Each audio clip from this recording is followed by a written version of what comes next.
Estamos por volver a clase dentro de poco. Bueno.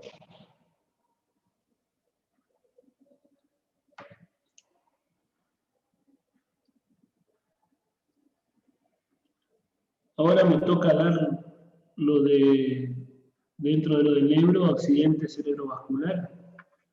Accidente cerebrovascular isquémico y hemorrágico son los dos grandes grupos, ¿no? Dentro de los isquémicos tenemos los arterioembólicos y los cardioembólicos.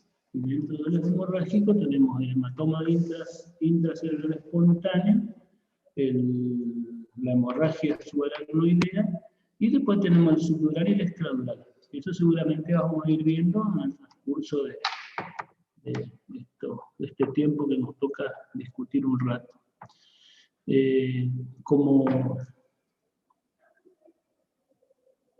Como para ir poniéndonos de acuerdo en algunas cositas que debemos conocer desde el punto de vista de las funciones cerebrales, ¿no?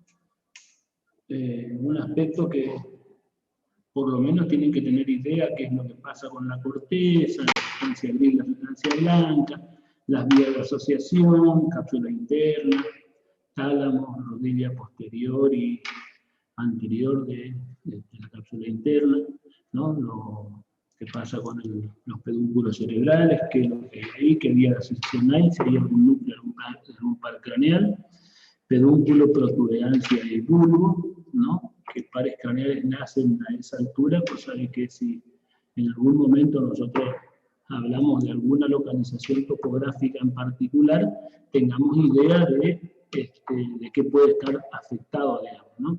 Y seguramente ya habrán visto los síndromes alternos, que cada uno, de acuerdo a la altura del neuroeje que está lesionado, aparece determinada signo-sintomatología que es, digamos, que nos habla particularmente de alguna región topográfica del neuroeje, bueno, después los síndromes neurales. También eso nos sirve para tener una idea más adelante de cuando hablemos de la debilidad muscular, ¿no? Cuando uno habla de alguien que no tiene fuerza, puede no tener fuerza en un hemicuerpo, puede no tener fuerza en un miembro, puede no tener fuerza en algún grupo muscular o no tener fuerza generalizada. Entonces, ya uno tiene que tener una idea de qué es lo que puede estar pasando a partir de un examen físico, una historia clínica, lo que puede estar pasando con la fuerza muscular, digamos, y por dónde puede estar el origen del problema, ¿no? Bueno, la alteración de la fuerza muscular, el origen del problema puede estar en el músculo, en la fibra muscular, digamos, en la membrana de la célula muscular del miocito, puede estar en la hendidura sináptica, puede estar dentro de la hendidura, puede estar en la placa, digamos, en la membrana posináptica, en la hendidura o en la membrana presináptica. Puede estar en el nervio, puede estar en la médula, puede estar en la vía de asociación o puede estar en la corteza cerebral. Así que todo eso forma parte de lo que nosotros tenemos que saber en algún momento. Si nosotros integramos la parte clínica con lo funcional, ¿no? Podemos tener una idea clara de acuerdo a los hallazgos y a lo que predominan la sintomatología y a los hallazgos de dónde puede estar el problema neurológico. También otro de los aspectos que debemos tener presente al momento de hablar de las alteraciones cerebrales y neurológicas son algunos aspectos que son clave en el funcionamiento del sistema nervioso central o del cerebro particularmente, como por ejemplo tener claro de lo que es presión de perfusión cerebral, de lo que es flujo sanguíneo cerebral, consumo de oxígeno del cerebro, consumo de glucosa del cerebro, ¿no? Porque en base a estos elementos, y bueno, y después la dinámica de formación y la absorción de líquidos cefalorraquídeos, que también todos estos elementos forman parte de los sistemas o subsistemas que tienen que estar funcionando interrelacionadamente para que el cerebro tenga una función adecuada, ¿no? Y seguramente, no sé si en este slide o en algún otro, vamos a hablar, cuando hablemos tal vez de trastornos del sensorio, hablemos de algunas cositas, de algunos parámetros fisiológicos del cerebro. Bueno, entonces lo que nos toca hablar hoy es accidente cerebrovascular, ¿no? O las enfermedades vasculares cerebrales, como ustedes quieran llamar, representan el 50% de los trastornos neurológicos que se ven en un hospital general, es decir, de todos los trastornos neurológicos, las enfermedades cerebrales, vasculares cerebrales son las más frecuentes. De todas las enfermedades neurológicas en la vida adulta, las enfermedades vasculares ocupan el primer lugar por su frecuencia e importancia, ¿no? Ocupan el tercer lugar como causa, el segundo, tercero, en algunos lugares dicen el cuarto, no le pondría tercer o cuarto lugar, pero si nosotros sumamos que los factores de riesgo para enfermedades vasculares y lo englobamos todo en las enfermedades vasculares, ocupan el segundo lugar, porque ahí englobaríamos lo que es cardiopatía isquémica, enfermedad vascular isquémica, englobaríamos lo que es accidente cerebrovascular y englobaríamos lo que es isquemia de miembros inferiores, ¿no? O sea que es una causa importante y concurre, no es que el accidente cerebrovascular es una cosa aislada que ocurre en el organismo, es algo más, seguramente en algunas personas la manifestación clínica o la punta del iceberg de algo que seguramente está ocurriendo mucho más severamente en el resto del organismo, ¿no? Ocupa el tercer lugar como causa de muerte en el mundo después de la cardiopatía y del cáncer. Y si tenemos en cuenta que las cardiopatías, las más frecuentes son la isquémica y la insuficiencia cardíaca, bueno, sumamos, no es muy difícil de darse cuenta de que esto es muy importante, ¿no? desde el punto de vista epidemiológico, ¿no? Bueno, el diagnóstico de enfermedad vascular cerebral se le designa a cualquier anomalía del encéfalo que resulta de un proceso patológico de los vasos sanguíneos, ya sea una obstrucción o una ruptura, una obstrucción, una isquemia, una ruptura, una hemorragia, ¿no? Bueno, segunda causa de muerte, primera causa de discapacidad, eso sí, la primera causa de discapacidad en personas, personas de más de 18 años, ¿no? Segunda causa de demencia, ¿no? Primero tenemos al Alzheimer como primera causa de demencia en las personas de más de 50 o 60 años, y la segunda causa de las enfermedades vasculares cerebrales. Bueno, en la Argentina, la estadística del 2010, un poquito más actualizada, pero no cambia mucho porcentualmente, digamos. Bueno, sí hay que tener en cuenta fundamentalmente que hay un aspecto que es el diagnóstico, y en los aspectos diagnósticos, el 20% del diagnóstico inicial es Stroke erróneo. Y vamos a ver seguramente ahora cuáles forman parte de los diagnósticos diferenciales de los pacientes con stroke. Bueno, habíamos dicho que es una causa muy importante de morbilidad y mortalidad en el mundo, y acá es algo que yo trato de hacer hincapié siempre, que es lo que nosotros tenemos que hacer como integrantes de un equipo de salud. Y un equipo de salud es desde el gobernante que gobierna hasta el agente sanitario que va a promover la salud y a evitar la enfermedad, digamos, a las casas de las personas, ¿no? Nosotros estamos en un punto medio, ¿no? Seguramente el médico de atención primaria es el que más cerca está de la persona. En segundo lugar estaría el clínico de primer nivel, después del segundo nivel, después estarían los de tercer nivel y cuarto nivel de atención, que son cada vez un poquito más alejados, digamos, de la atención primaria. Todos formamos parte del mismo equipo, y uno del equipo que funcione mal, seguramente todo el equipo no anda bien, ¿no? Entonces, ¿qué es lo que nosotros tenemos que hacer como integrantes del equipo de salud? Educar a la población sobre los factores de riesgo, sobre todos los factores de riesgo para enfermedades vasculares que ustedes conocen: dislipidemia, hipertensión, diabetes, hábitos de fumar, síndrome metabólico, y todo lo que ustedes, digamos, hábitos no saludables del estilo de vida, lo que se habla constante y permanentemente. ¿no?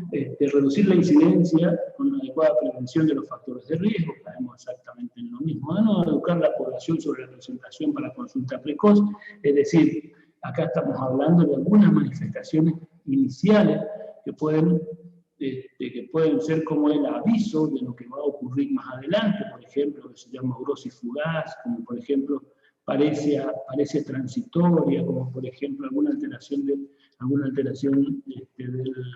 de la dicción, del lenguaje, mejor dicho, ¿no? Una alteración del lenguaje, ¿no? Por ejemplo, afasia transitoria o dislalia o bueno, alguna de las afasias, digamos, afasia fluente o no fluente, cualquiera de las dos pueden ocurrir, ¿no? Y después, eso es con respecto a lo que está fuera del hospital, digamos, ¿no? Los factores de riesgo, la prevención, educar a la población para la consulta precoz, y después lo que está en el medio, digamos, o sea, el ingreso al sistema sanitario o a la salud, ¿no? Tratar el ACV, ¿no? Y tratar el ACV y prevenir las complicaciones agudas. Nosotros vamos a hacer hincapié en esto, que seguramente ya lo hablamos mucho. Hoy vamos a tratar específicamente de este aspecto, cómo hacer diagnóstico y cómo manejar un accidente cerebrovascular, una persona con accidente cerebrovascular, ¿no? Y prevenir las complicaciones agudas, reducir la mortalidad por accidente por ACV y reducir la disabilidad, o sea, evitar, digamos, o disminuir el número de complicaciones motoras que pueda tener, motoras y cognitiva que pueda tener un paciente, ¿no? Y rehabilitación precoz del paciente y la familia y tratar de prevenir la recurrencia. ¿Cuáles serían los síntomas de alarma que tenemos que hacer hincapié? Bueno, debilidad en un hemicuerpo, falta de fuerza, pérdida de sensibilidad en un hemicuerpo, ¿no? Alteración del lenguaje, ¿no? Las alteraciones del lenguaje se llaman afasias, ¿no? Y hay dos grandes grupos, fluente y no fluente, o sea, también le denominan afasia motora y afasia sensitiva, o afasia de Wernicke, o afasia de ¿cuál es el otro? Wernicke, afasia de Wernicke, y la otra no me acuerdo, de Broca, ¿no? Las alteraciones del lenguaje, pérdida de la visión global o en un hemicampo, es decir, amaurosis, ¿no? Amaurosis que puede ser fugaz o no, visión doble, es decir, diplopía, vértigo, inestabilidad de la marcha y algunos otros trastornos neurológicos pasajeros, cefalea, trastorno de conciencia, náuseas y vómitos, son síntomas y signos que deben tener presente o tenemos que tener presente los médicos al momento de hacer o sospechar el diagnóstico de accidente cerebrovascular. ¿Me están escuchando? ¿Sí? Sí, doctor. Bueno, dentro de los factores de riesgo para accidente cerebrovascular, bueno, hipertensión, diabetes, obesidad, inactividad física, adicción a algunas drogas, la coca, que es componente vasoconstrictor, puede ser diabetes, hipertensión, puede dar infarto o miocardio en personas jóvenes, producir arritmia, edema agudo de pulmón, emergencia hipertensiva, es decir, la coca fundamentalmente, adicción a drogas, ¿no? Y bueno, algunos estados de hipercoagulabilidad, algunos factores hereditarios, ¿no? Y por supuesto que el tabaco, alcohol, crisis isquémica transitoria, alteraciones lipídicas, y dentro de los factores cardíacos, ustedes conocen bien, uno de ellos seguramente lo tienen presente, es las arritmias, la fibrilación auricular. ¿Está?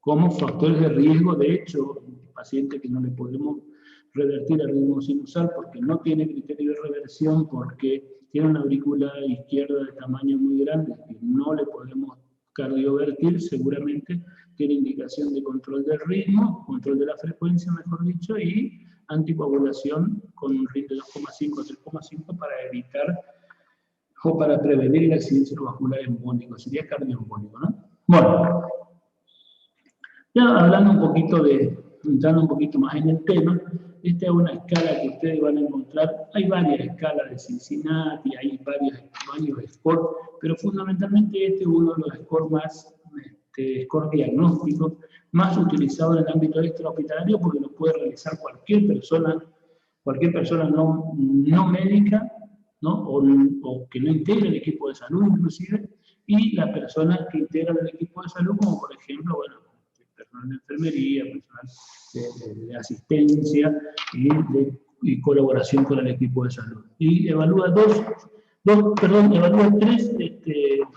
tres puntos, digamos, ¿no? La simetría facial, la falta de fuerza en uno de los miembros y el lenguaje. Fíjense ustedes, con tres cosas simples ya tenemos la probabilidad diagnóstica muy elevada, si bien por ahí es un poco sensible, pero es muy, muy específico.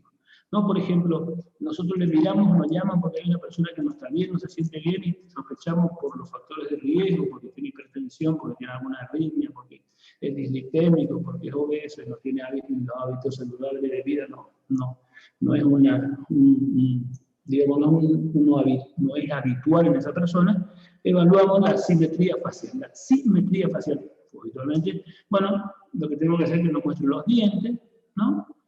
Y ahí vemos que una comisura se desvía más que la otra, entonces, normal, ambos lados de la cara se mueven en forma simétrica. Anormal, uno no se mueve y el otro, ¿no?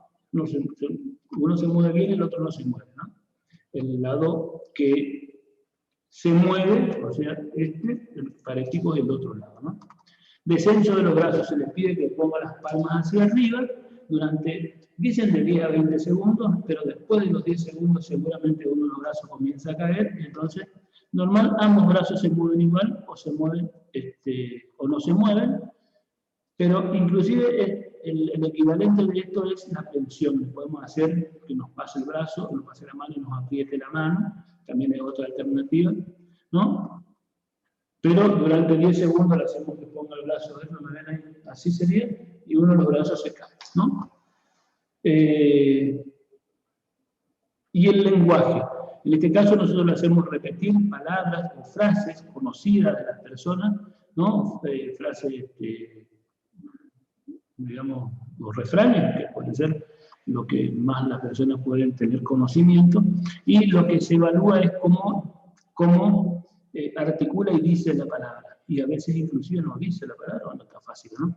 Normal, el paciente utiliza palabras correctas, sin farfallar, digamos, toda la modulación de la voz y la palabra se evalúa, ¿no? En el lenguaje hace que el paciente repita una frase popular en su comunidad, ¿no? Lo normal es el paciente utiliza palabras correctas, y anormal el paciente arrastra las palabras o utiliza palabras incorrectas o no lo puede decir, ¿no? Si tenemos los tres elementos de estos tan positivos, fíjense que si uno de estos tres signos es anormal, la probabilidad de ser el 72%. Si los tres son anormales, según estudios de los últimos años, hablan de hasta el 92% de probabilidad. Lo único es que tiene una sensibilidad muy baja, la sensibilidad llega hasta el 15% nada más. Pero sí, cuando está presente, es muy probable que se trate de un accidente cerebrovascular. Digamos, esto se puede hacer en el ambiente extrahospitalario. ¿Cómo se pueden clasificar los accidentes cerebrovasculares? Dijimos isquémico y hemorrágico. Dentro de los accidentes isquémicos, ¿no? Tenemos formas clínicas que son isquémico transitorio, formas clínicas, no el origen. Porque de acuerdo al origen puede ser cardioembólico o arterioembólico, y los arterioembólicos, arterio arterial fundamentalmente, y los cardioembólicos tienen mucho que ver con el origen, digamos, cardíaco. El isquémico transitorio, déficit neurológico isquémico reversible, la establecido y el infarto lacunar. Y dentro de los hemorrágicos, la hemorragia cerebral o intracerebral espontánea, ¿no? O intraparenquimatosa espontánea, la subaracnoidea, que es un tipo de hemorragia en el espacio alrededor, la parenquimatosa y la epidural.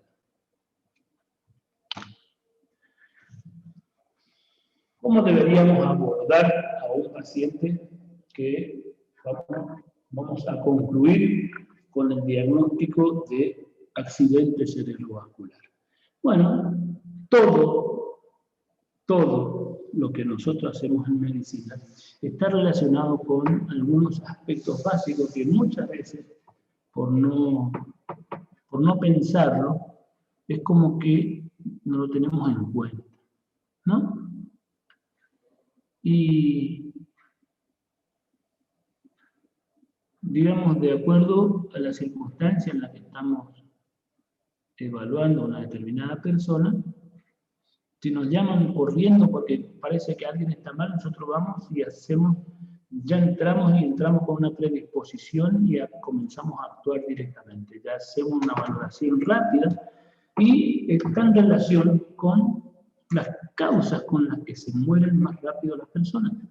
Y las causas con las que se mueren más rápido las personas es justamente lo que nos mueve a nosotros a hacer las evaluaciones en las emergencias médicas, ¿no? Y las personas se mueren porque no tienen aire, porque no respiran, porque sangran, porque tienen problemas neurológicos, es decir, A, B, C, D, déficit neurológico. Fíjense ustedes, estos son los elementos en los cuales nosotros siempre estamos actuando, ¿no? Y el A, ¿de qué se trata? La desherencia del A se trata de una vía aérea permeable, aire, ¿no? ¿Y cómo nosotros sabemos que la persona tiene la vía aérea permeable cuando llega al domicilio? Porque nos saluda, ¿no? Hola doctor, ¿cómo le va? No, ya está, sabemos que la vía aérea está permeable, si no, no podría hablar, en otras circunstancias, ¿no? Entonces, desde el momento que saluda, sabemos que tiene la vía aérea permeable. El B es la respiración. ¿Cómo sabemos que la persona respira? Porque habla bien, porque no tiene una fácil velocidad, si no tendríamos que resolver el B también directamente. O sea que cuando nosotros llegamos a evaluar a una persona, ya el A porque habla, ya tenemos una vía aérea permeable, el B y el patrón respiratorio, que es por lo que se mueren después, de la parte ventilatoria. El C es la parte circulatoria, ¿no? O la presión está muy alta o está muy baja o no tiene presión, entonces, y pueden dañar y hacer que la persona pierda la vida, fundamentalmente en las emergencias traumáticas. El C estaría relacionado con el shock, ¿no es cierto? La circulación. Y ahí está íntimamente relacionado con, en el caso nuestro, de lo que estamos hablando acá, con lo que tiene que ver con las taquiarritmias, las bradiarritmias y shock, inestabilidad hemodinámica.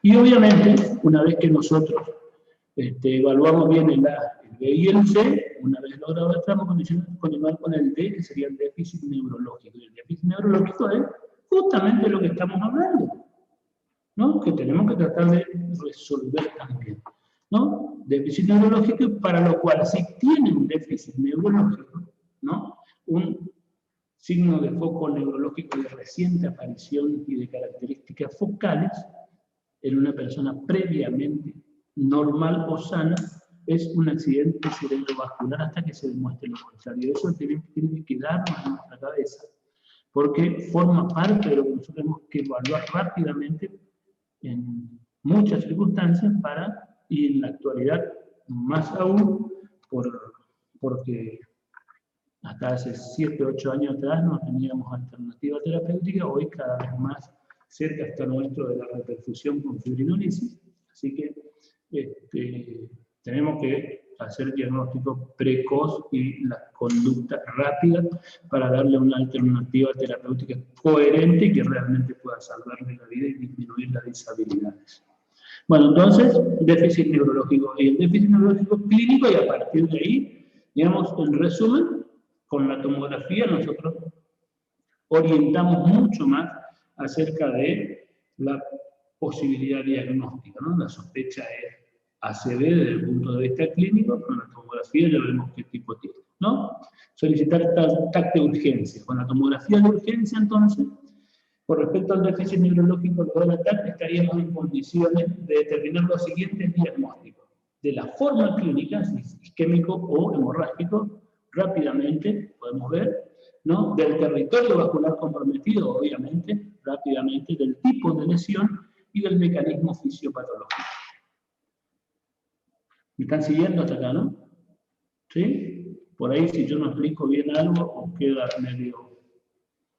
medio inconcluso, o incoherente, o inentendible, le voy a explicar ahora. Y después el resto de lo que yo le debo, en algún momento lo voy a pagar.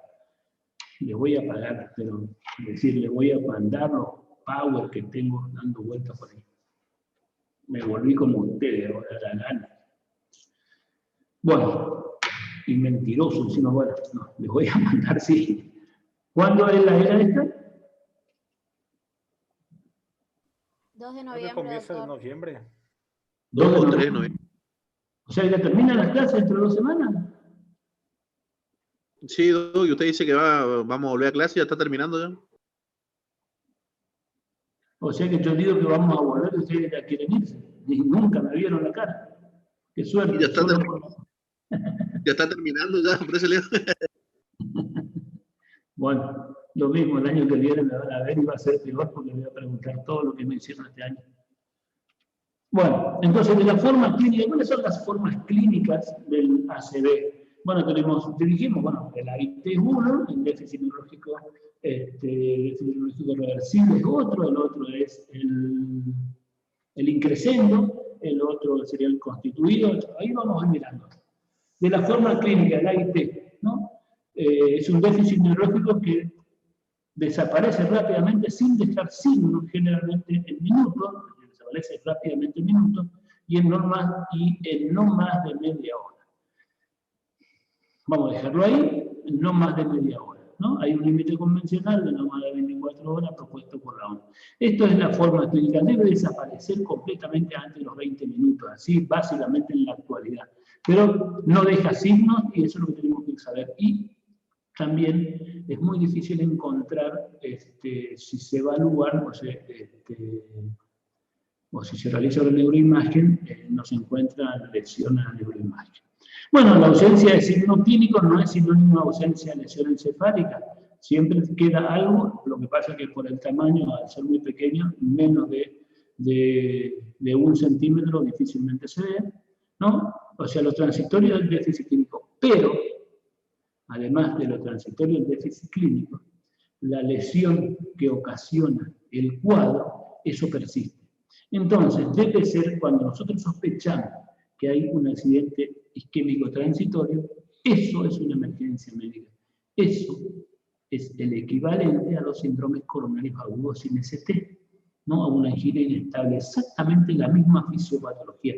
Accidente de placa o pequeño embolito que salió y se ocluyó la arteria y se lisó automáticamente y reperfundió en pocos segundos, entonces hace el cuadro clínico y después mejora el cuadro clínico, pero la lesión que ocasionó ese cuadro sigue estando ahí y no sabemos cuándo va a repetir y si el tamaño del émbolo o del tamaño del accidente de placa, del trombito que despidió el accidente de placa por ulceración va a ser el mismo y no va a pasar a se ve constituido en algún momento.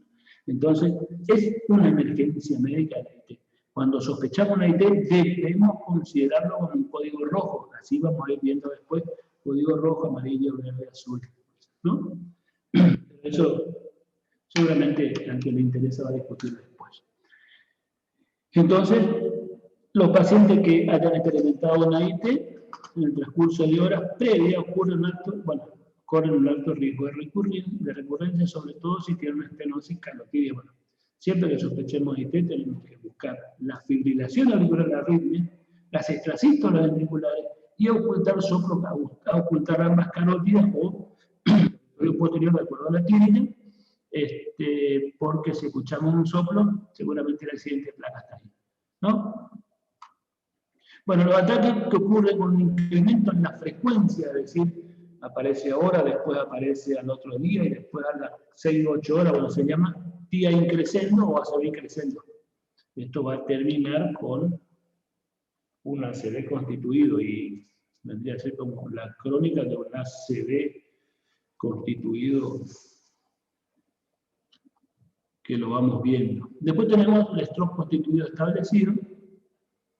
Bueno, en este caso el déficit se establece de entrada y no progresa ni retrocede en lo inmediato. Bueno, este es el caso en que el tratamiento temprano puede modificar el pronóstico, el ACV constituido. Yo diría que el accidente isquémico transitorio, el déficit neurológico reversible y el constituido, si nosotros hacemos bien, la persona en 3 meses sigue estando sin secuelas, sin disabilidades, porque nosotros hicimos todo bien. Pero lo que sí antiguamente nosotros veíamos que lo que pasaba y era como el infarto en la década del 80, la primera parte de la década del 80, que nosotros le veíamos infartar, veíamos el supra-ST, en el monitor todo el tiempo iba cayendo el ST, invirtiendo la onda T y apareciendo la onda Q. Eso mirábamos todo el tiempo, nosotros en los monitores de los pobres pacientes hasta que aparecieron los fibrinolíticos, ¿no? Lo mismo que en esto ahora, en estos últimos tiempos. Bueno, después tenemos el stroke progresivo en evolución, el déficit empeora desde el comienzo a través de las horas. Bueno, el tratamiento temprano puede frenar esta progresión. Acá la única indicación es, bueno, hay que ver si tiene indicación de una plastia, una tromboplastia, de una plastia, una angioplastia arterial o anticoagulación o fibrinolisis. Y el déficit neurológico isquémico reversible, ¿no? Este es el que se establece de entrada, pero retrocede más o menos rápido y deja una secuela leve desde el punto de vista clínico en el transcurso de una semana. Es decir, aparece el déficit y en menos de una semana la persona se cura desde el punto de vista de las manifestaciones clínicas, pero desde el punto de vista de las imágenes quedan siempre algunas secuelitas. Bueno, vamos a ir viendo el cuadro clínico, que es lo que presentan cada uno. Esto era de la forma clínica, ¿no es cierto? ¿No? La forma clínica era una IT que iba creciendo, el stroke establecido o constituido, el déficit progresivo, el stroke progresivo de evolución y el déficit neurológico, déficit neurológico isquémico reversible. Doctor. La clínica. Doctor. Sí. En el accidente isquémico reversible, entonces, queda como secuela solamente imagenológica. Quedan pequeñas secuelas. Sí. Secuela motora todavía no. Sí, lo que pasa es que eso en la actualidad va a sufrir seguramente fin de este año. Yo calculé que para esta época debíamos tener cambios conceptuales directamente porque ahora con el déficit neurológico establecido y algunas alteraciones, y pocas alteraciones tomográficas y de acuerdo a determinadas escalas de indicaciones fibrinolisis, o sea que desaparecerían del espectro conceptual diagnóstico para el manejo clínico, desaparecería el déficit neurológico reversible y el AIT creciendo. Porque con el déficit motor de la tomografía normal la indicación es otra. La indicación ya es actuar. ¿Entienden o no? ¿Sí? ¿Queda claro el concepto, la idea? Sí, doctor, gracias. Le doy todo esto porque está en la bibliografía, digamos, pero lo mismo trato de hacer una unificación de criterios y mostrarle qué es lo que pasa, qué es lo que va a pasar seguramente en poco tiempo y cómo tenemos que manejarnos nosotros. Bueno, cuadro clínico. Con frecuencia hay pródromo, es decir, manifestaciones previas, ¿no? En horas o días que preceden el accidente. A menudo el cuadro se instala. Hay un 30% aproximadamente de los accidentes cerebrovasculares que se instala durante el sueño y el enfermo se despierta al otro día ya con una paresia, una plejía, que con medio cuerpo paralizado. Generalmente el cuadro se instala en forma gradual y progresiva, es decir, va como subiendo una escalera o saltando en hora o más rara vez en día, aunque a menudo presenta en forma apoplética, es decir, la forma en que está todo bien, crea una paresia o plejía y ahí se instala el cuadro o afasia, ¿no? Y ahí ya el cuadro queda establecido. A partir de ahí es que nosotros tenemos que comenzar a actuar y bien, y vamos a ver algunos conceptos, digamos, ¿no? Bueno, el síndrome neurológico por excelencia es la hemiplegia, muchas veces acompañada de parálisis facial central, parálisis facial central, Babinski y Hoffman e hiporreflexia, inicialmente hiporreflexia. Acuérdense que esto da un síndrome motoneuronal superior, ¿no? O síndrome de la segunda motoneurona, ¿sí? Que produce en la etapa aguda hiporreflexia y en la etapa crónica hiperreflexia, ¿no? Es hiporreflexia, debilidad muscular, y después de los 9, 10 a 12 días comienza con hiperreflexia y hipertonía, sin atrofia. ¿Queda claro? Porque el de la primera motoneuronal tiene atrofia. ¿O estoy equivocado ya? Motoneuronal superior, ¿cuál es la primera o la segunda?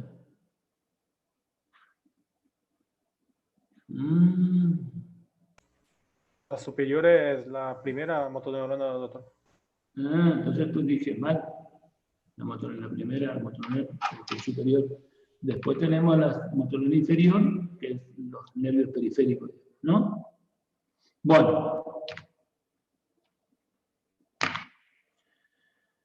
Bueno, después tenemos cuadros clínicos que guardan relación con la topografía de la lesión y generalmente, obviamente, con la arteria subsidiaria que irriga a esa región topográfica, ¿no? Entonces tenemos los síndromes relacionados con la arteria carótida interna, hay hemiplegia contralateral directa, total y proporcional. La carótida interna es directa, total y proporcional. ¿A qué le llamamos proporcional? A que tiene el mismo grado de afectación del miembro superior que el miembro inferior. Está en el cuerpo contralateral, ¿sí? Es directo y es contralateral la plejía, ¿no? Con hemianopsia homónima, ¿no? Si la lesión cerebral es izquierda, se produce, si la lesión cerebral es del lado izquierdo, se produce afasia. En general, afasia global. ¿Qué afasia global? Es que tienen los dos componentes, el componente fluente y no fluente, es decir, motor y sensitivo.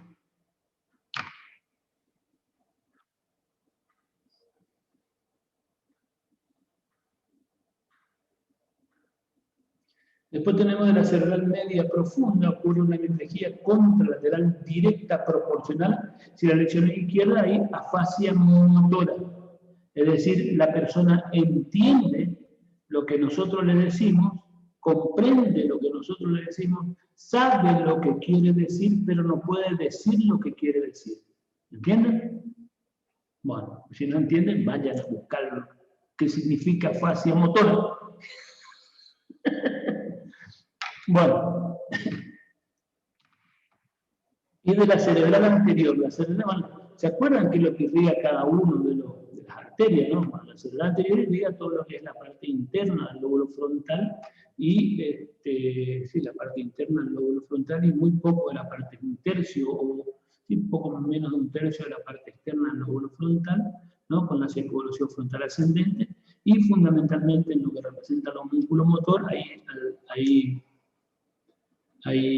estaría representado por todo lo que es de la cadera hacia abajo, de la cintura hacia abajo, ¿no? Entonces va a tener, es menos frecuente que la otra por el porcentaje de flujo sanguíneo que lleva, pero se caracteriza por una hemiplegia contralateral no proporcional, es decir, afecta más a miembros inferiores que superiores, por eso es no proporcional, ¿no?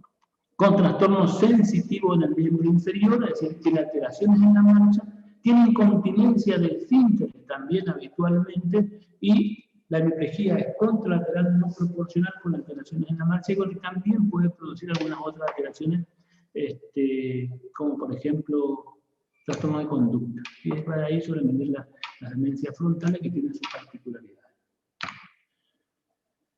Los trastornos del tronco cerebral producen cuadriparesia, tetraparesia, coma, Lupin síndrome, es decir, puede producir un síndrome de enclaustramiento, también se llama, ¿no? Parecia de la mirada horizontal bilateral, pupilas puntiformes, ¿no? O hipertermia e hiperventilación. Y la del cerebelo pueden producir, bueno, ataxia de la marcha o tronco, ataxia epilateral del mismo lado, desviación ocular, pupilas pequeñas reactivas, es decir, miosis reactiva, y puede producir tetraparesia tardía, ¿sí?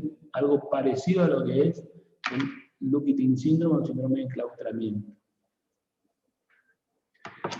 Vamos a ver rápidamente, bueno, no tan rápido porque tenemos 1:10 todavía, cada uno de los tipos, de las formas clínicas y cómo se manejan cada uno de estos, que es lo que tenemos que hacer, ¿no? Bueno, las crisis de isquemia transitoria son, bueno, un episodio transitorio de disfunción neurológica focal. Tiene que tener la particularidad de ser focal. ¿Qué significa focal?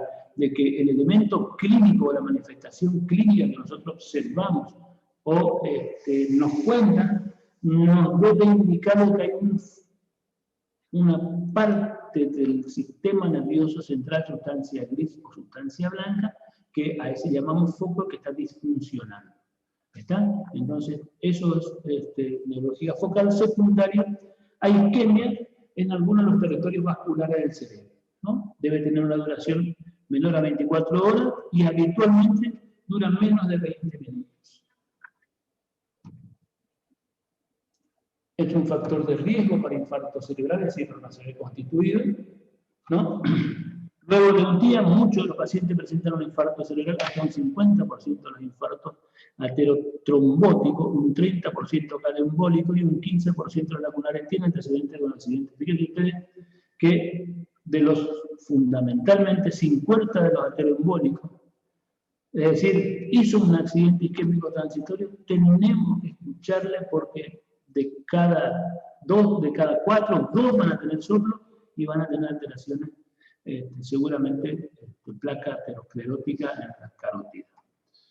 O episodios de fibrilación auricular paroxística, por ejemplo, esa es la que más emboliza, porque por ahí hace la FA que dura 1 hora, hace un coagulito en la orejuela y cuando comienza el ritmo sinusal, desprende el coágulo de la orejuela y se transforma en un émbolo que justamente por el flujo sanguíneo cerebral, que es más o menos 25% del volumen minuto cardíaco, y donde va a ir lo más frecuente al cerebro, ¿no? Y además porque las carótidas nacen, las arterias que irrigan el cerebro, nacen de donde la circulación, las capas de sangre que van pegadas a las arterias son las más lentas, y si hay un trombo, va más lentamente y va pegado a las paredes. Entonces sale por la carótida o por el tronco brachiocefálico y directamente al cerebruto. Bueno, y ahí quedamos peor.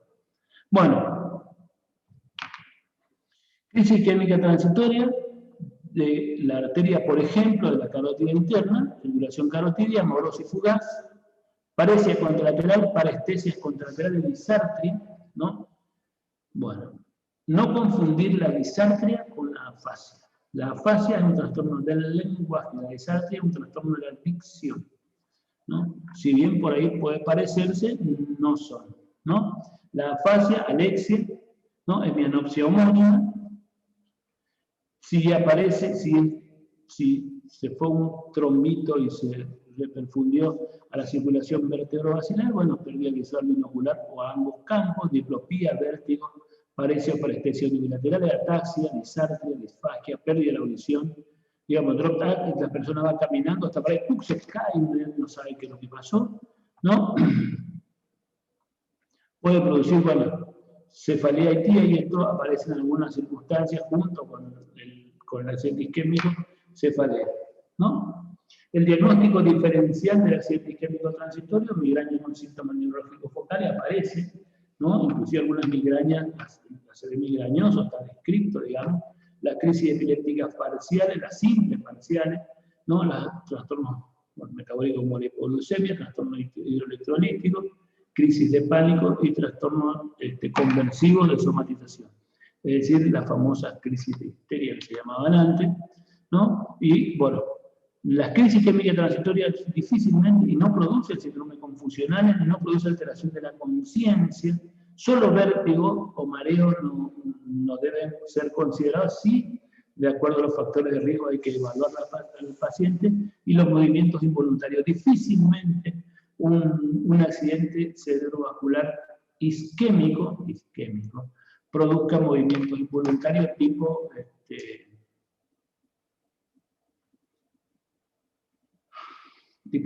coreiforme o temblores o convulsiones. ¿Está? Bueno, ¿qué hacemos con un paciente que tiene accidente isquémico transitorio? Lo que hay que hacer es buscarle, en el examen físico, buscarle el soplo carotidio, los factores de riesgo para tratarlo, el soplo carotidio, si tiene soplo carotidio, alteraciones en el ritmo cardíaco, fibrilación auricular, o si tiene riesgo de tener FA transitoria o fibrilación paroxística, bueno, hay que manejar el ritmo cardíaco, anticoagularle si no se puede manejar el ritmo y manejar solo la frecuencia, y si tiene soplo carotídeo con un ecodoppler de vaso del cuello, se evalúa el porcentaje de obstrucción y a partir de ahí se sigue el manejo en el segundo nivel con, si tiene una obstrucción de más del 70% sintomática, hay que hacer angioplastía de la arteria, digamos, si se puede angioplastiar. Y si tiene menos del 70%, de acuerdo al síntoma que tenga, el tratamiento médico, manejo de los factores de riesgo y la hipertensión arterial. Bueno, y de la fibrilación auricular ustedes ya conocen, ¿no? Anticoagular, controlar la frecuencia, anticoagular, cuando se nos fumarol o por las drogas que nosotros manejamos en la actualidad, cualquier otra, digamos, pero la idea es evitar el evento embólico. ¿Cómo se maneja el ACV constituido, digamos, ¿no? Lo que tenemos que evaluar en el primer nivel de atención. En el primer nivel de atención, reconocer los síntomas, el déficit focal neurológico de inicio súbito, eso es clave, el déficit neurológico focalización de inicio súbito, ver si tiene alteración de la conciencia, alteración del lenguaje, alteración de la fuerza o sensibilidad, ¿no? Alteraciones visuales, el equilibrio, crisis convulsiva. El accidente cerebrovascular isquémico difícilmente produzca convulsiones. Puede convulsionar, hay un porcentaje que convulsiona al ingreso o dentro de los 10 días. De todas formas, esos siempre suelen ser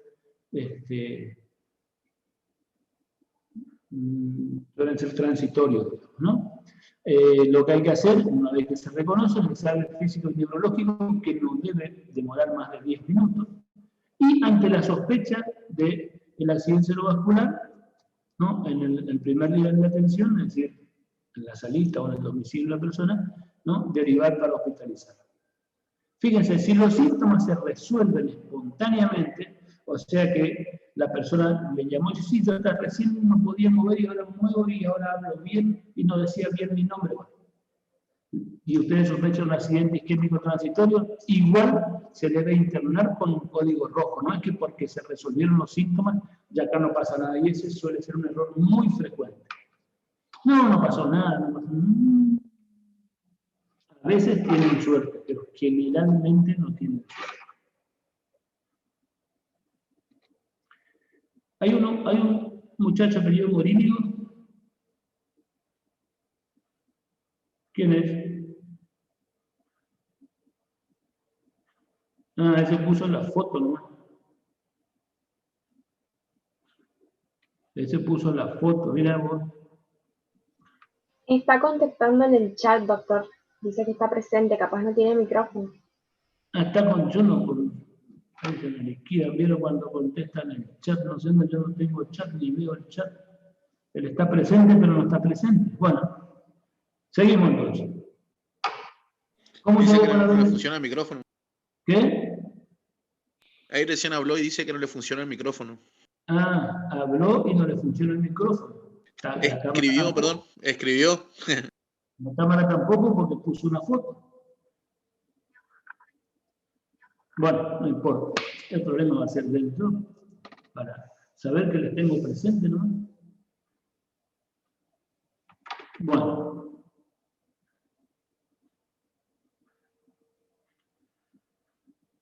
Me estoy cansando. Bueno, voy a seguir. Entonces, si dijimos que si es o si los síntomas se resuelven espontáneamente, igual tenemos que trasladar porque la sospecha no es siempre. Bueno, ¿qué hacemos nosotros mientras trasladamos al paciente o en la casa del paciente? Antes de trasladarle, fíjense, pesquisar evidencia de trauma de cráneo o columna cervical. Bueno, revisarle la cabeza si no tiene un garrotazo, si no tiene una herida cortante, contuso, si no sufrió ningún trauma. Mantener la vía aérea permeable, dijimos la AB, y administrar oxígeno. Siempre que nosotros hoy, la mayoría de los que van a hacer asistencia domiciliaria en el primer nivel, lo que hacen es, llevan un oxímetro de pulso, le colocan el oxímetro, y bueno, si satura menos 94%, oxigenoterapia bajo flujo. Si satura más de 94 o más de 96 en algunos, con más de 94 estaría bien, no había falta o con más de 96 no hace falta oxigenoterapia. Eventual intubación si el paciente tiene coma, ¿no? Tiene alteración de la conciencia, ¿no? Y fundamentalmente la intubación es para evitar y prevenir el bronco aspirado, el aspirado bronquial de contenido gástrico, que eso después seguramente va a tener una complicación con neumonía aspirativa y eso empeora el pronóstico, ¿no?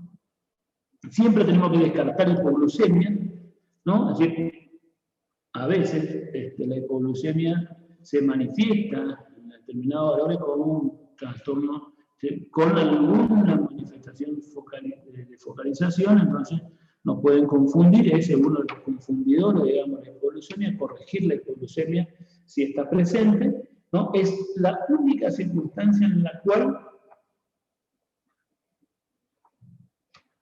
está indicada la administración de soluciones destrozadas o glucosadas. Si no, no tiene indicación de soluciones destrozadas en los pacientes con accidente cerebrovascular o pacientes con focalización neurológica en el domicilio ni durante el traslado, ni siquiera en el hospital también. Bueno, vigilar signos vitales, si es posible colocar sueros fisiológicos, no retardar o retrasar el traslado por colocar una vía venosa en los pacientes que no tienen estricta indicación. ¿Está? Los que tienen estricta indicación sería la hipoglucemia, sería uno que tenemos que corregirle ya, ¿no? Pero si no, no retardar la derivación o la evacuación al hospital, a un centro con capacidad resolutiva, sí, solo por hacer una vía central. Bueno, vigilar signos vitales, si es posible colocar una vía con suero fisiológico, dijimos que no destroza. Escala de Glasgow al inicio y durante el trayecto, escala de Glasgow al inicio y durante el trayecto, ¿no? Y no bajar la presión arterial.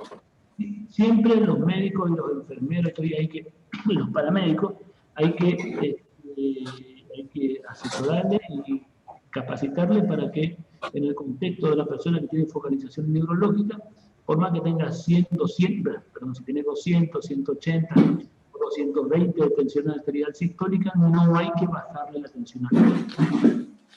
Durante el traslado. En el hospital sí el objetivo es 185-90, porque ahí si va a ser pasible de un tratamiento fibrinolítico.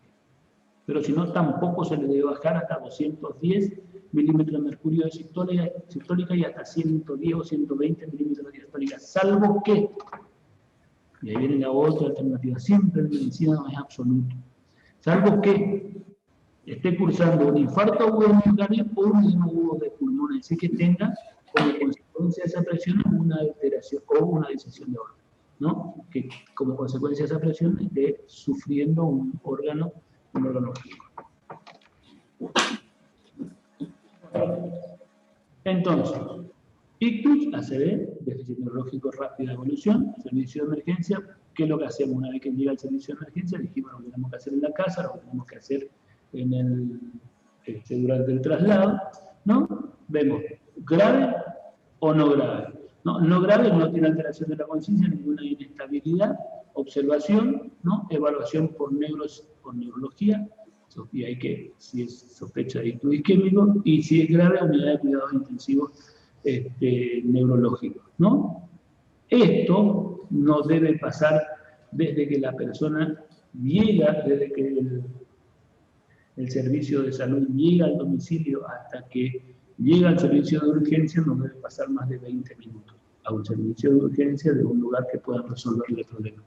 Y normalmente en la actualidad ya se está hablando de todo un equipo con un código de despacho. El código de despacho es el que recibe la llamada del familiar o de la persona que tiene el accidente, ya le hace 3 o 4 preguntas y ya activa un código rojo y activa lo que se llama código ictus, o bueno, tienen distintos nombres, digamos, en varios lugares. Y se da una ambulancia con pronto despacho y con código rojo. Se maneja, el código rojo significa que la atención es prioritaria y por supuesto todo lo que tenga que ver con el traslado y el manejo de la velocidad también. Y tiene distintos sonidos en las ambulancias, tenemos que aprender después cuando veamos emergentes seguramente. Bueno. ACV isquémico vamos a desarrollar ahora rápidamente, ¿no? Lo que tiene que ver con la ciencia vascular. Bueno, si uno mira la tomografía, fíjense ustedes, este es el territorio de la cerebral media y este es el territorio de la arteria cerebral posterior, lo que irriga a la cerebral posterior. Y esto estamos hablando de que es un corte un poquito por arriba del nivel del cuarto ventrículo, ¿no? Un territorio cerebral anterior, cerebral posterior, pero cerebral media, digo, la cerebral anterior es más arriba. Cerebral media y cerebral posterior. Fíjense ustedes, estos producen, cada uno de ellos producen determinados elementos clínicos y signos, sintomatologías distintas, ¿no?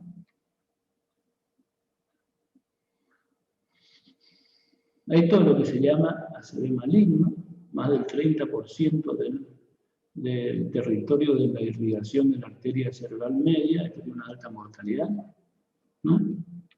Más del 70% de las personas se mueren. Fíjense ustedes, esto es a las 2 horas de un paciente que comenzó con trastornos, con afasia y trastornos motores, ¿no? A las 2 horas llega al hospital, se le hace esta tomografía. ¿Qué es lo que se ve en el? Prácticamente una tomografía normal, ¿no? 12 horas, 16 horas después, se le hace esta tomografía, fíjense, todo el territorio está comprometido, fíjense. ¿Ven? Esto es, así como según una hipodensidad, ¿no? En el territorio del cerebral posterior y algo de la cerebral media, ¿no? Esto pasó de un día a otro. Fíjense lo que pasó 8 días después. Se ve esto. Tuvo acá lo que se llama una transformación hemorrágica del ACV isquémico. Es una de las complicaciones. Cuando el ACV del territorio es más del 33%, más del 30%, algunos dicen más del 25%. Bueno, cuando es más del 30% del territorio de una arteria grande, ¿sí? Corre riesgo de tener una transformación hemorrágica. Y la transformación hemorrágica en este contexto tiene un mal pronóstico. Digo, para que vean, esta es la misma persona, ¿sí? Fíjense ustedes. Bueno, el ACV isquémico, ¿no? Ahora ya vamos a ir viendo los códigos de acuerdo al ACV constituido, cómo nos manejamos enseguida. El código rojo y cómo nos manejamos desde que hacemos el diagnóstico hasta que indicamos el tratamiento. Perdón.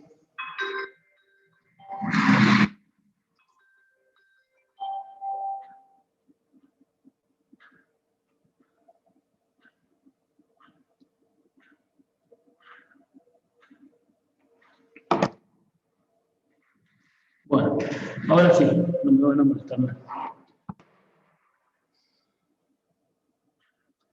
Bueno, dijimos hoy, fundamentalmente, fíjense ustedes, después de hacerle el citrón de estenosis más del 70%, hay que hacer una plástica, colocar una angioplastía, lo que se hacía antes era una endarterectomía, ¿no? Si tiene entre 50 y 70 y tiene síntomas, tratamiento médico. Si recurren los síntomas, cirugía, ¿no? O se puede hacer en la actualidad angioplastía, ahora cada vez se hace más angioplastía que cirugía. Si la estenosis es menos del 60% no es quirúrgico, y bueno, el riesgo de que tenga un accidente cerebrovascular post-endarterectomía, fíjense ustedes, 2% por año, es muy bajo. Y con la angioplastía es más bajo todavía en la actualidad. ¿Qué es lo que se debe hacer después que se va el paciente de alta hospitalaria? ¿No? Debe continuar con el control y la atención por la atención primaria, tratar los factores de riesgo que nosotros habíamos visto, diabetes, hipertensión arterial, tabaco, y la rehabilitación, mantener antiagregantes plaquetarios, anticoagulantes orales, ¿no? Y antiespásticos en las personas que tienen hipertonía, realizar cambio de sonda de curación en los que quedan con sonda permanente, apoyar el tratamiento kinésico y fonobiológico en los que quedaron con afasia y trastorno del lenguaje, y rápidamente tratar de derivar, sospechar y derivar al especialista, o sea, al tercer nivel, por complicaciones cardíacas como depresión, epilepsia, espasticidad, y determinar el grado de invalidez por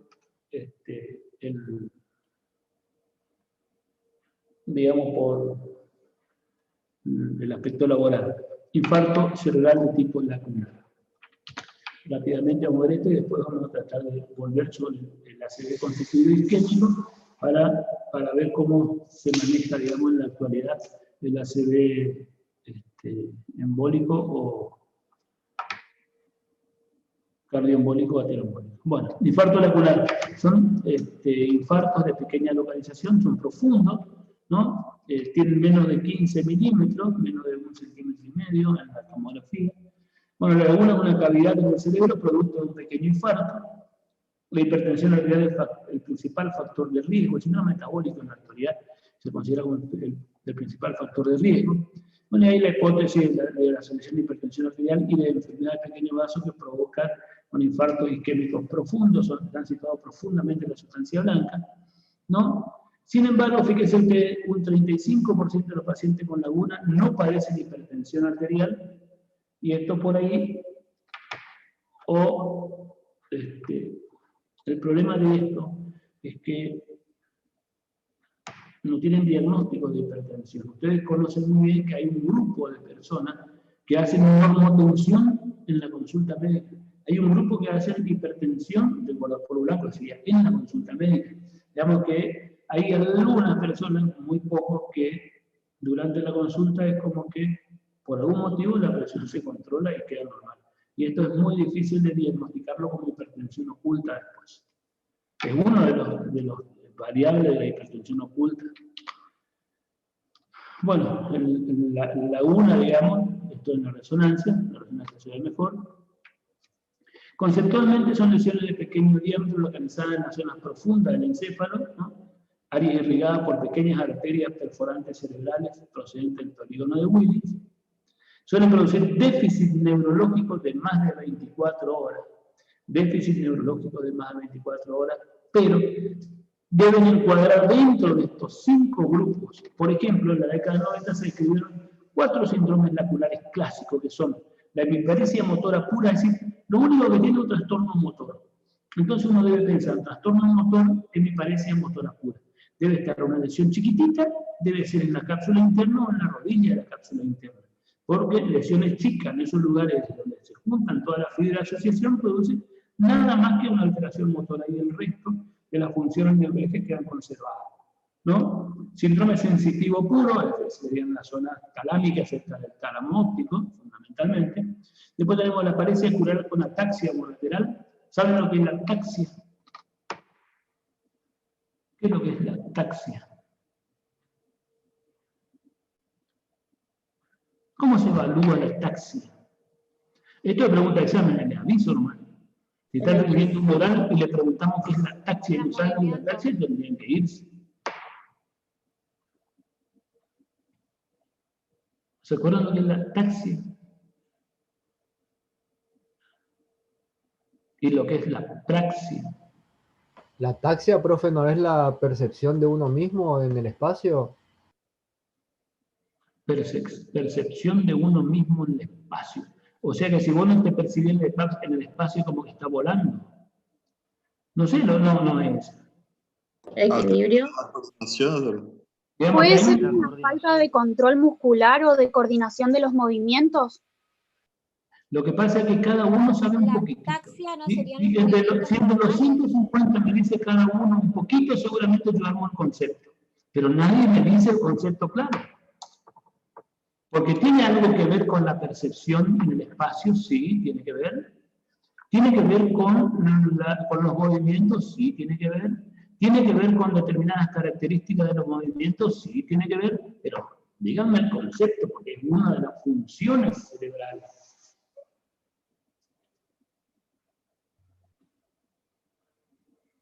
Y después, el problema es que después ustedes creen que saben. Pero yo le contesté lo que era, sí, contestaron el 5% de lo que era. Y tiene que ser más del 70% del concepto, por lo menos, para que yo diga, bueno, tiene una ideota. Bueno, busquen ahí, buscan, nos apunten y no saben lo que es, pero eso tendría que ser de semiología, ¿eh? En serio, ¿cómo se valora la ataxia? Hacen una valoración de la ataxia a esta persona. ¿Qué buscan? ¿Qué pruebas le hacen? Según dinámica Con y la marcha. estática. ¿Cómo? Con la marcha.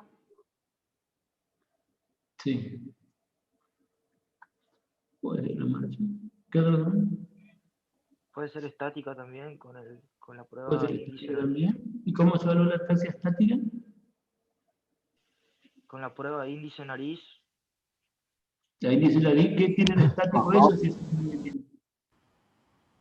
eso es dinámico. Lo único que la persona está quieta. El paciente parado. Bueno, Profe, yo en realidad hay que junto hacer... y los ojos cerrados. O ¿Qué? la Profe. específica que es con un pie adelante. Sí, ¿qué pasa? habría que hacer un movimiento orientado a un estímulo, digamos. No, ese no es, o sea, Movimiento digamos, orientado. uno percibe un estímulo sonoro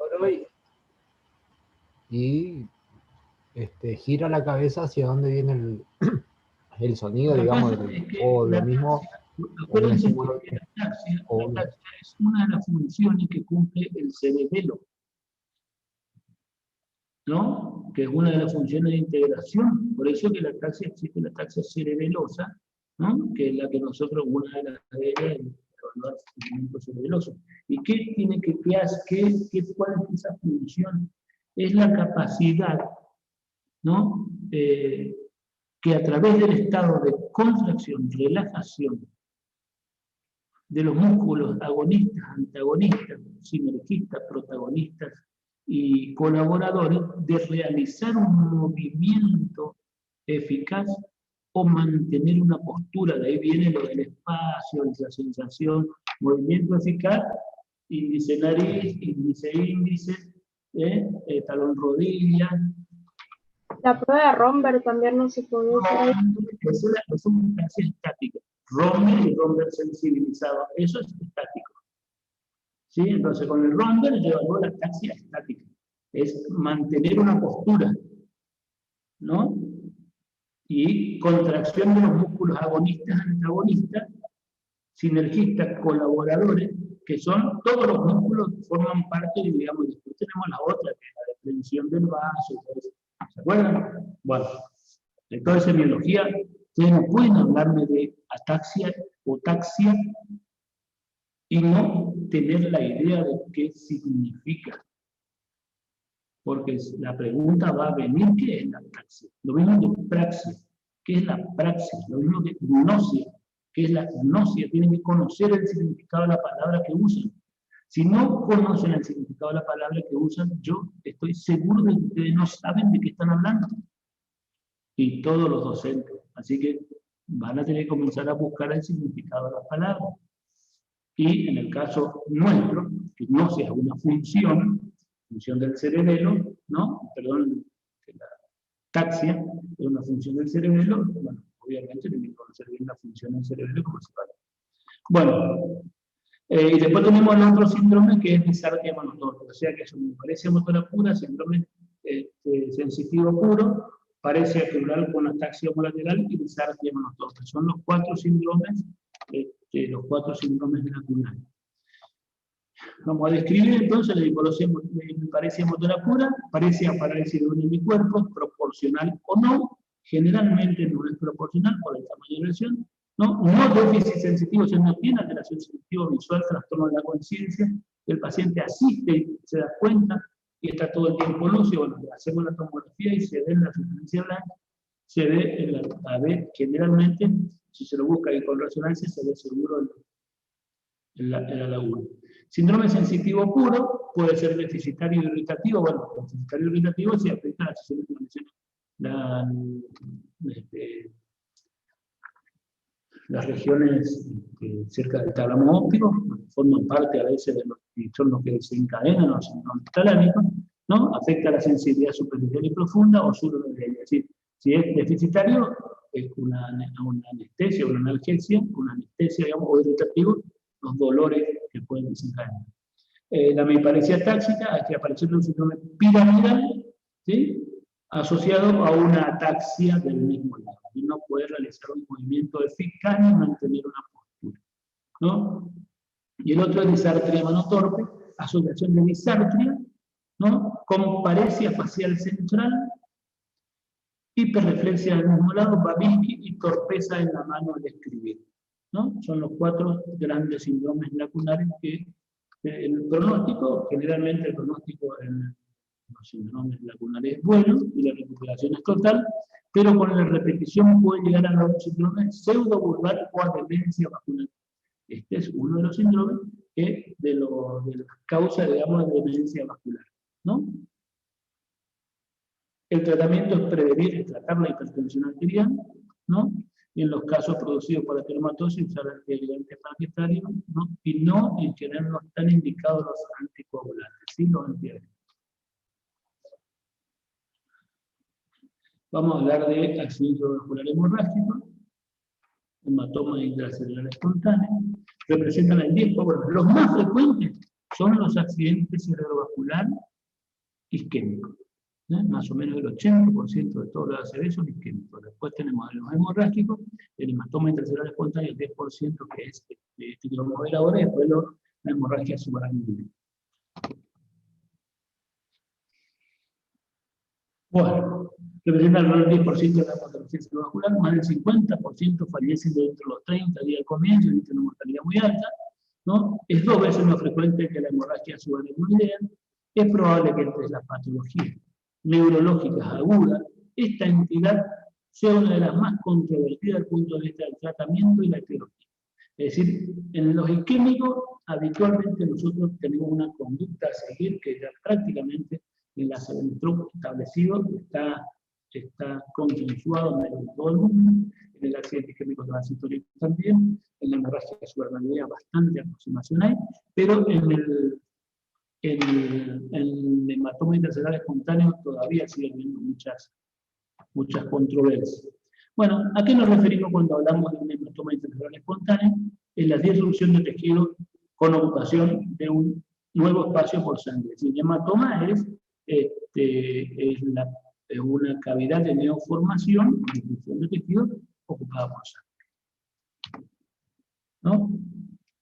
Diagnóstico diferencial. Bueno, desde el punto de vista clínico de la ACV, todos tienen signos de focalización neurológica, ¿no? Es decir, los dos tienen focos neurológicos, pero hay algunas cosas que lo diferencian desde el punto de vista clínico, y lo que sí hace el diagnóstico diferencial o confirma la isquemia de hemorragia es la tomografía, ¿no? El ACV hemorrágico tiene un comienzo brusco, es decir, se rompe el vasito, hace la cavidad y produce el daño neurológico, ¿no? Comienzo brusco, compromiso de conciencia precoz, es decir, rápidamente hay alteración de la conciencia, puede tener hemorragia retiniana, y el déficit, y acá está. El déficit no sigue la patente anatómica de una arteria, pero sí de un lugar topográfico, ¿no? Porque si está en la rodilla, cápsula interna o tálamo, nosotros tenemos una idea de dónde está, pero no es propio de un territorio irrigado por una. Mientras que el ACV isquémico sí, tiene, fíjense ustedes, el deterioro puede ser escalonado progresivo, rápidamente progresivo, signos neurológicos focales que siguen o según la distribución anatómica de una arteria. Tenemos una idea clara, ¿no? Cuál es la región afectada y qué arteria irriga esa región. Bueno, desde el punto de vista de la etiología, la hemorragia intraparenquimatosa intracelular espontánea, tenemos los primarios espontáneos, también conocido como hipertensivo, ¿no? La hemorragia hipertensiva la llaman. 70-80% de los casos están asociados a hipertensión arterial, ¿no? Bueno, y también secundaria otra patología subyacente como aneurisma congénito micótico, malformaciones maculares, neoplasia, trauma craneoencefálico, encefalopatía amiloide, vasculíticos, coagulopatía y iatrogenia, bueno, como asociado a drogas. La mayoría son espontáneos entonces. Desde el punto de vista del cuadro clínico, la hemorragia intracelular hipertensiva se produce casi siempre cuando el paciente se levanta a la mañana. Acuérdense ustedes que, según nuestro ritmo circadiano, nuestra presión arterial a la mañana siempre es 15 milímetros de mercurio, entre 10 y 20 milímetros de mercurio superior a la durante todo el día, ¿no? Entonces, es el momento en que la presión está más alta, por eso la mayoría se presenta en ese momento, se asocia generalmente a situaciones de estrés, presenta síntomas y signos neurológicos bruscos, la cefalea y la cefalea, la paresia y la alteración de la conciencia, se acompaña de vómitos, cefalea y en ocasiones convulsiones, la sangre que está en el cerebro sí puede producir convulsiones, mientras que el trombo intraarterial es más difícil, acuérdense, ¿no? Las hemorragias cerebrales no pueden ser no hipertensivas, porque tienen un comienzo súbito, ocasionan un síndrome clínico restringido, pueden tener algunas causas de mianopsia, afasia, delirio y debilidad de miembros superiores, de acuerdo a la topografía de localización. Bueno, desde el punto de vista clínico, las manifestaciones clínicas de hemorragia cerebral, del acceso vascular hemorrágico, está relacionado con dos cosas. Es decir, la presentación clínica va a depender de que produzca o no hipertensión endocranial y de la localización. Generalmente esto produce hipertensión endocranial en mayor o menor medida y de la localización. Bueno, pero acá hay algo que sí tenemos que tener en cuenta. El comienzo abrupto continúa siendo una de las guías del diagnóstico clínico de la patología vascular cerebral. Se instala bruscamente, de un momento a otro, que prácticamente sin aviso, no es como el isquémico que habitualmente solía tener pródromos días previos. Otra característica es la tendencia a la progresión rápida del déficit neurológico en periodos muy cortos, ¿no? Rápidamente, en muy poco tiempo, evoluciona y empeora. Entonces, la presentación clínica depende de los síntomas, de localización y de que produzca una hipertensión arterial. ¿Cuáles son los elementos clínicos del síntoma? Perdón, hipertensión endocranial. ¿Cuáles son los elementos clínicos de la hipertensión endocranial? ¿No? ¿Cuáles son los elementos clínicos? Yo voy a revisar a un paciente que sospecho que tiene hipertensión endocranial o voy a revisar y encuentro que tiene. Y tengo que evaluar, creo que son 4 o 5 P. Vamos a ver. Alteraciones en la papila óptica, hay edema de papila. Alteraciones en la pupila, en las pupilas, hay asimetría pupilar generalmente. Alteraciones en la presión arterial, hay hipertensión arterial. Alteración en el pulso, hipertensión con bradicardia, se llama síndrome de respuesta isquémica del sistema nervioso central. ¿Se acuerdan? Mecanismo de Cushing. Y después tenemos alteración en la papila, en la pupila, en la presión, en el pulso y en la psiquis, alteración de la conciencia. Son esos 5 P. Entonces tienen esas 5 P, y otra parte tengo una hipertensión endocranial, tiene una discardia, hipertensión severa. Entonces, ¿y qué es la manifestación clínica? Cefalea. Acuérdense de la manifestación de hipertensión endocranial, cefalea, vómito, deterioro de la conciencia, coma fundamentalmente, y de acuerdo a la localización, cuando se relaciona con el territorio afectado, puede determinarse mediante una minuciosa semiología neurológica. Tenemos idea de cuál es el lugar que está afectado. Es más difícil que el isquémico, mucho más difícil porque la alteración de la conciencia, la hipertensión endocranial produce otras afectaciones también. Y entonces la consideración de estos dos parámetros en forma global nos puede permitir prever las complicaciones. Por ejemplo, crisis convulsiva, 10 a 15% de los casos, y el 75% de los casos dentro de las primeras 48 horas, y son más frecuentes, ¿sí?, en los hematomas intracerebrales que toman contacto con la corteza. Toda vez que hay sangre que toma contacto con la sustancia gris o con la corteza cerebral, puede irritar la corteza, y la irritación de la corteza puede disparar, puede producir la arritmia y la descarga neuronal, neurológica eléctrica que va a producir la convulsión. ¿Queda claro? Bueno, desde el punto de vista de la fisiopatología, es el factor la hipertensión es el factor que predispone a que se produzca cambio a nivel de los pequeños vasos. Bueno, las personas que padecen tienen un riesgo relativo 13 veces más de hipertensión arterial, tienen un riesgo relativo 13 veces más de tener una hemorragia intracerebral espontánea. Los aneurismas de Charcot-Bouchard también forman parte de los que predisponen al sangrado. Y bueno, frecuentemente ubicado en el tálamo, putano, globo pálido, núcleo caudado y cápsula interna, aneurismita, que son los que sangran. Y después tener la alteración en la lipohialinosis de la sustancia de la media, ¿no? Cambio fibrinoide en la superficie de la arteria, no siempre es las arterias las que tienen el pseudoaneurisma, a veces son venosos. Otros cambian la tumopatología variada en pacientes hipertensos con hipertensión arterial y síndrome neurológico. Algunos son necrosis fibrinoide, degeneración de la media, y cambian a la media elástica. Es decir, estos son necrosis fibrinoide cuando la hipertensión es maligna, degeneración de la media es lo mismo, cambian a la media elástica junto con la lipohialinosis son los que debilitan la pared y producen una ruptura del sangrado posterior. ¿Cómo se manejan estos pacientes? Bueno, tenemos un tratamiento de sostén, tratamiento médico, consiste en realizar todos los cuidados generales que requieren los pacientes neurológicos agudos, digamos, la vía aérea, la respiración, la circulación, el déficit neurológico, ¿no? Evitar las complicaciones infecciosas, las broncoaspiraciones, la trombosis venosa profunda y en la embolia de pulmón, ¿no? Las infecciones urinarias, fundamentalmente por la colocación de sondas.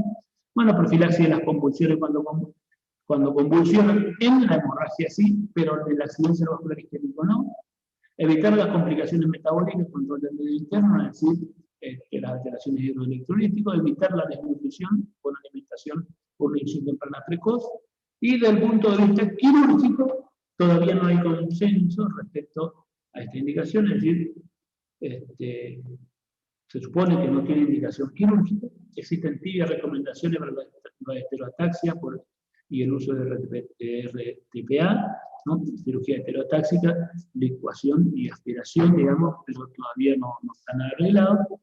Y los hematomas de fosa posterior, sí, estos, digamos, hematomas cerebelosos, tienen indicación quirúrgica consensuada en los casos que tengan un volumen de más de 3, en realidad el volumen de más de 60 mililitros. Cuando tiene más de 60 mililitros, tiene indicación. Volumen del hematoma. Conclusiones. El hematoma intracelular espontáneo entonces sigue siendo una entidad devastadora con elevada mortalidad. El desafío consiste en disminuir la mortalidad con la menor cantidad de secuelas, ¿no? Y para lograr esto hay que tratar la hipertensión arterial, que es el principal factor de riesgo, considerar la educación pública para que el síntomas neurológicos mínimos. La crisis hipertensiva debe ser evaluada desde otro punto de vista, es decir, cada que viene un paciente con hipertensión o con un pico hipertensivo, no que darle, y con pocos síntomas, le damos un vasodilatador, a las 2 horas tiene la presión normal, no, andate a tu casa y ve tú. Tenemos que hacer una evaluación distinta, asegurarnos de que esta persona dentro de una semana esté medicado para su hipertensión arterial y con cifras controladas. Bueno, los pacientes deben ser evaluados y tratados con rapidez en el área con experiencia en esta patología, y la conducta quirúrgica hasta ahora sigue siendo lo sumo una recomendación de expertos, pero dista mucho de ser una conducta reglada. Es decir, la indicación quirúrgica, bueno, los hematomas producen esto, fíjense ustedes, un área hiperdensa, ¿no? En la sustancia blanca profunda con volcado intraventricular y volcado hacia el bastante peor del sistema ventricular.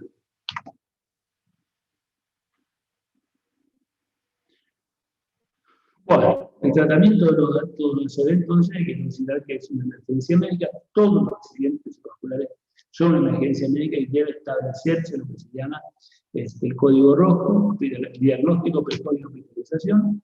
Y esto es lo que debemos considerar realizar en todos los accidentes cerebrovasculares. Y ahora vamos a abocarnos directamente al manejo de los accidentes cerebrovasculares isquémicos, constituidos, ¿no? Sería el embólico, que viene de una arteria, o el embólico que viene del corazón, es decir, un ictus isquémico, ¿no? Bueno, una vez que dijimos que tenemos que sospechar el diagnóstico en el domicilio del paciente o en el acceso al sistema de salud, ¿no? Evaluar el déficit neurológico, la tomografía debe ser precoz dentro de los primeros 15 minutos, ¿no? Asegurar la oxigenación siempre que la saturación esté por debajo de 94%, ¿no? Bueno, asegurar la oxigenación, hay que monitorizar y reglar oxigenoterapia a las 24 horas, y tenemos que evaluar la necesidad de colocar la sonda nasogástrica en los casos de las personas que tengan arcadas y vómito o que tengan alteración de la conciencia, porque esto puede paciente con vómito, alteración de la conciencia, pueden broncoaspirarse y ser dentro de 48 horas uno de los motivos de la causa de muerte y además neumonía aspirativa. Hidratación adecuada, evitar soluciones hipotónicas, no indicar soluciones glucosadas. No hay que restringir los volúmenes en las primeras 24 horas, sino que dar un buen volumen de soluciones de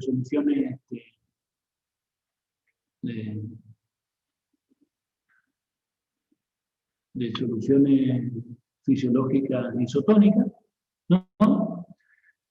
Control de glucemia, no indicar suelo glucosado inicialmente. Si tiene fiebre, bajar la temperatura, no bajar la presión arterial si la diastólica está de 110 para abajo y la sistólica está de 180 para abajo. No usar medicación por vía oral, no usar medicación por vía oral, ni nifedipina sublingual, y hay que considerar dentro de las primeras 24 horas de ingresar al hospital, dentro de las primeras horas de ingresar al hospital, considerar la posibilidad de trombolisis. Una vez que ingresa al hospital, entonces la persona, ¿no? La conducta prehospitalaria, ya dijimos todo lo que habíamos de hacer, conjunto de acciones y documentos que se genera el periodo de auxilio, ¿no? De la comunidad hasta el posible arribo del efector de salud con capacidad y complejidad adecuada, ¿no? Considerando que cada minuto, y esto es clave, por eso es que debemos activar lo que se llama código rojo con atención prioritaria. ¿No? Fíjense ustedes que por cada minuto que se demora la atención del tercer isquémico, se pierde la misma cantidad de neuronas que corresponde, ¿no? La que corresponde o la que son correspondientes entre 3 y 6 años de envejecimiento, alrededor de 2 millones a 3 millones, 2.400.000 neuronas, dicen que por cada minuto que se pierde se van muriendo, ¿no? Por 3 a 6 años de envejecimiento. Resulta claro que la rapidez constituye un rasgo fundamental de la conducta prehospitalaria. Bueno, dijimos lo que teníamos que hacer con la persona en la casa, derivación del paciente con paciente cerebrovascular isquémico agudo, entre la sospecha de ACV, se recomienda derivación temprana. Fíjense ustedes, a un centro primario de atención de ACV. Centro primario entendiéndose como aquel que cuente con tomografía computada y posibilidad de administrar trombolisis sistémica, o también puede ser un médico entrenado en la administración de dicho tratamiento, o en un centro integral de neurología vascular. Estos tienen tratamientos multidisciplinarios, sin duda, que hacen trombolisis trombolisis endovenosa, intraarterial, y tienen la capacidad de realizar trombectomía a través de catéter. Una vez que llega, entonces, realizamos lo que se llama, en el hospital realizamos lo que se llama el TRIAD, corresponde a un conjunto sistemático de decisiones y acciones que tienden a priorizar la necesidad del paciente asistido con el fin de destinarlo, ¿no?, a la atención correspondiente en el menor tiempo posible. Y entre los objetivos se destacan brindar el recurso sanitario apropiado y la identificación de signos de inestabilidad. Es decir, lo que tenemos que hacer es tratar de clasificar al paciente para mandarlo a tal lugar con tal premura, ¿no? Y los elementos prioritarios y tiempo durante el triage. Fíjense ustedes, los ingresados al departamento de emergencia con sospecha de ACV requieren ser atendidos rápidamente. Así que ya cuando la persona recibió el llamado de alguien que puede tener un ACV, fue con despacho, con pronto despacho, y activó el código rojo, el código ICUS, el agente sanitario, el enfermero o el médico que fue, o el paramédico que fue al domicilio, porque en la escala de Cincinnati tenía los 3 elementos, más del 90% de probabilidad que sea un ACV, activa el código ICUS y le dicen, no, mira, mandale a tal lugar que tienen tomografía y tienen probabilidad de trombolisis. Entonces, y cuando llega al hospital, le hacen el triaje, ¿no? Y de ahí, directamente, muchas veces, en la camino, ya baja de la ambulancia directamente a la tomografía. Bueno, acá entonces todo el personal sanitario debe estar capacitado para reconocer los síntomas de una ACV. ¿Cómo se realiza eso? Bueno, todo este triage No, el estudio de cardio no debería durar más de 5 minutos y podría ser hecho por personal de enfermería entrenado. Ante la sospecha de ACV se activa el sistema correspondiente, siendo recomendable que no supere los 10 minutos, o sea que cuando llega al hospital, en menos de 10 minutos, tiene que tener la sospecha diagnóstica clara y que permita la evaluación por el equipo especializado en ACV en no más allá de 15 minutos desde la admisión. Y, bueno, obviamente, es relevante el interrogatorio dirigido a documentar la hora de inicio de los síntomas. Tiene que tener hora de inicio clara por la ventana terapéutica, que son 3 horas, o la ventana extendida, que son 4 horas y media en la actualidad. El uso de medicamentos previos, por ejemplo, anticoagulación, antihipertensivo, hipoglucemiante, toda medicación que pueda tener alguna relación con la interacción medicamentosa con la que vamos a utilizar, y la asistencia de antecedentes médicos como factores de riesgo para aterosclerosis, enfermedad cardíaca, estómago hueso migraña, confusión infección, trauma o embarazo, y los datos históricos relacionados son importantes dado que determinan la elegibilidad, es decir, la posibilidad de elegir, digamos, intervenciones terapéuticas, ¿no?, en el paciente con ACV isquémico, ¿no? En el ACV isquémico se define como ventana terapéutica el periodo comprendido entre el inicio de los síntomas neurológicos y el tiempo máximo el tratamiento de repercusión puede ser realizado. ¿No? Se habla que en la actualidad son 3 horas y la ventana extendida en algunos pacientes por ACV con compromiso de algunos territorios son hasta 3 horas y media. Bueno, la conducta inicial en el servicio de emergencia, ¿qué es lo que nosotros hacemos? El tratamiento agudo de ACV está dirigido fundamentalmente a salvar la penumbra isquémica.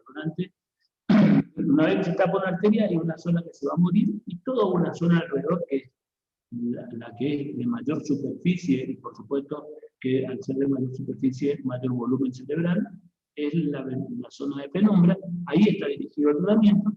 Bueno, este tejido no funcionante es potencialmente viable si se restituye el flujo sanguíneo dentro de cierto lapso, menos de 3 horas. La penumbra se reduce minuto a minuto, dando paso a un infarto cerebral consolidado y irreversible. Este proceso solo se puede detener si la intervención temprana es oportuna y adecuada. Por eso es que tenemos que actuar 5 minutos, 10 minutos, 15 minutos antes, y ahora vamos a ver otro concepto. ¿No? Para la evaluación y estabilización inmediata se sugiere seguir los lineamientos APCTE, permeabilidad de la vía aérea, respiración, ventilación, circulación, déficit hidrológico en virtud del orden de riesgo habitual. Vía aérea permeable, ya dijimos, B, mantenimiento de la ventilación y respiración. Bueno, monitoreo la frecuencia respiratoria, saturación de oxígeno, colocar oxígeno suplementario, ya esto lo habíamos dicho, ¿no? Evaluar el requerimiento de intubación cuando el GLACO es de menos de 8 puntos, igualización de zona nasogástrica. Circulación, valorar a tener en cuenta, bueno, lo de la presión arterial que ya dijimos, ¿no? 185 a 110 no tratar, y en los que van a ser sometidos a trombolisis, ¿no? Siempre que la presión limítrofa, digamos. Y en los que no van a ser sometidos a trombolisis se puede manejar o expectar con tensión arterial en 220-110. Bueno, colocar vías periféricas en la región anterocubital del brazo, no parético, no utilizar el brazo parético. Está monitoreo continuo del ritmo cardíaco, realizar el electrocardiograma antes de la neuroimagen, pero sin que esto retrase la realización de la neuroimagen. Comenzar la hidratación con solución osmótica del 0,9%, es decir, fisiológica, manteniendo la eubolemia. No se recomienda ninguna solución glucosada, ya habíamos dicho todo esto. Acá estamos repasando el manejo según un protocolo para la realización de fibrinolisis, ¿no? Prueba de la glucemia, todos los pacientes de estos tenemos que medir la glucemia y tratar la hipoglucemia cuando está por debajo de 60 miligramos de cilindro. Y también la hiperglucemia, ¿no? Manejarlo con insulina. Bueno, y después realizar un laboratorio completo, de recuento de plaquetas, glucemia, urea, creatinina, hemograma, marcadores de isquemia. Los marcadores de isquemia, sobre todo la troponina, en este contexto, hablan, cuando tenemos marcadores de isquemia miocárdica, fundamentalmente, cuando están elevados, hablan más bien de un factor pronóstico, que tiene seguramente relación con el daño miocárdico mínimo, y a partir de ahí, de la disfunción miocárdica en los pacientes hipertensos, ¿no? después, bueno, buscar la toma de gases arteriales, ¿no?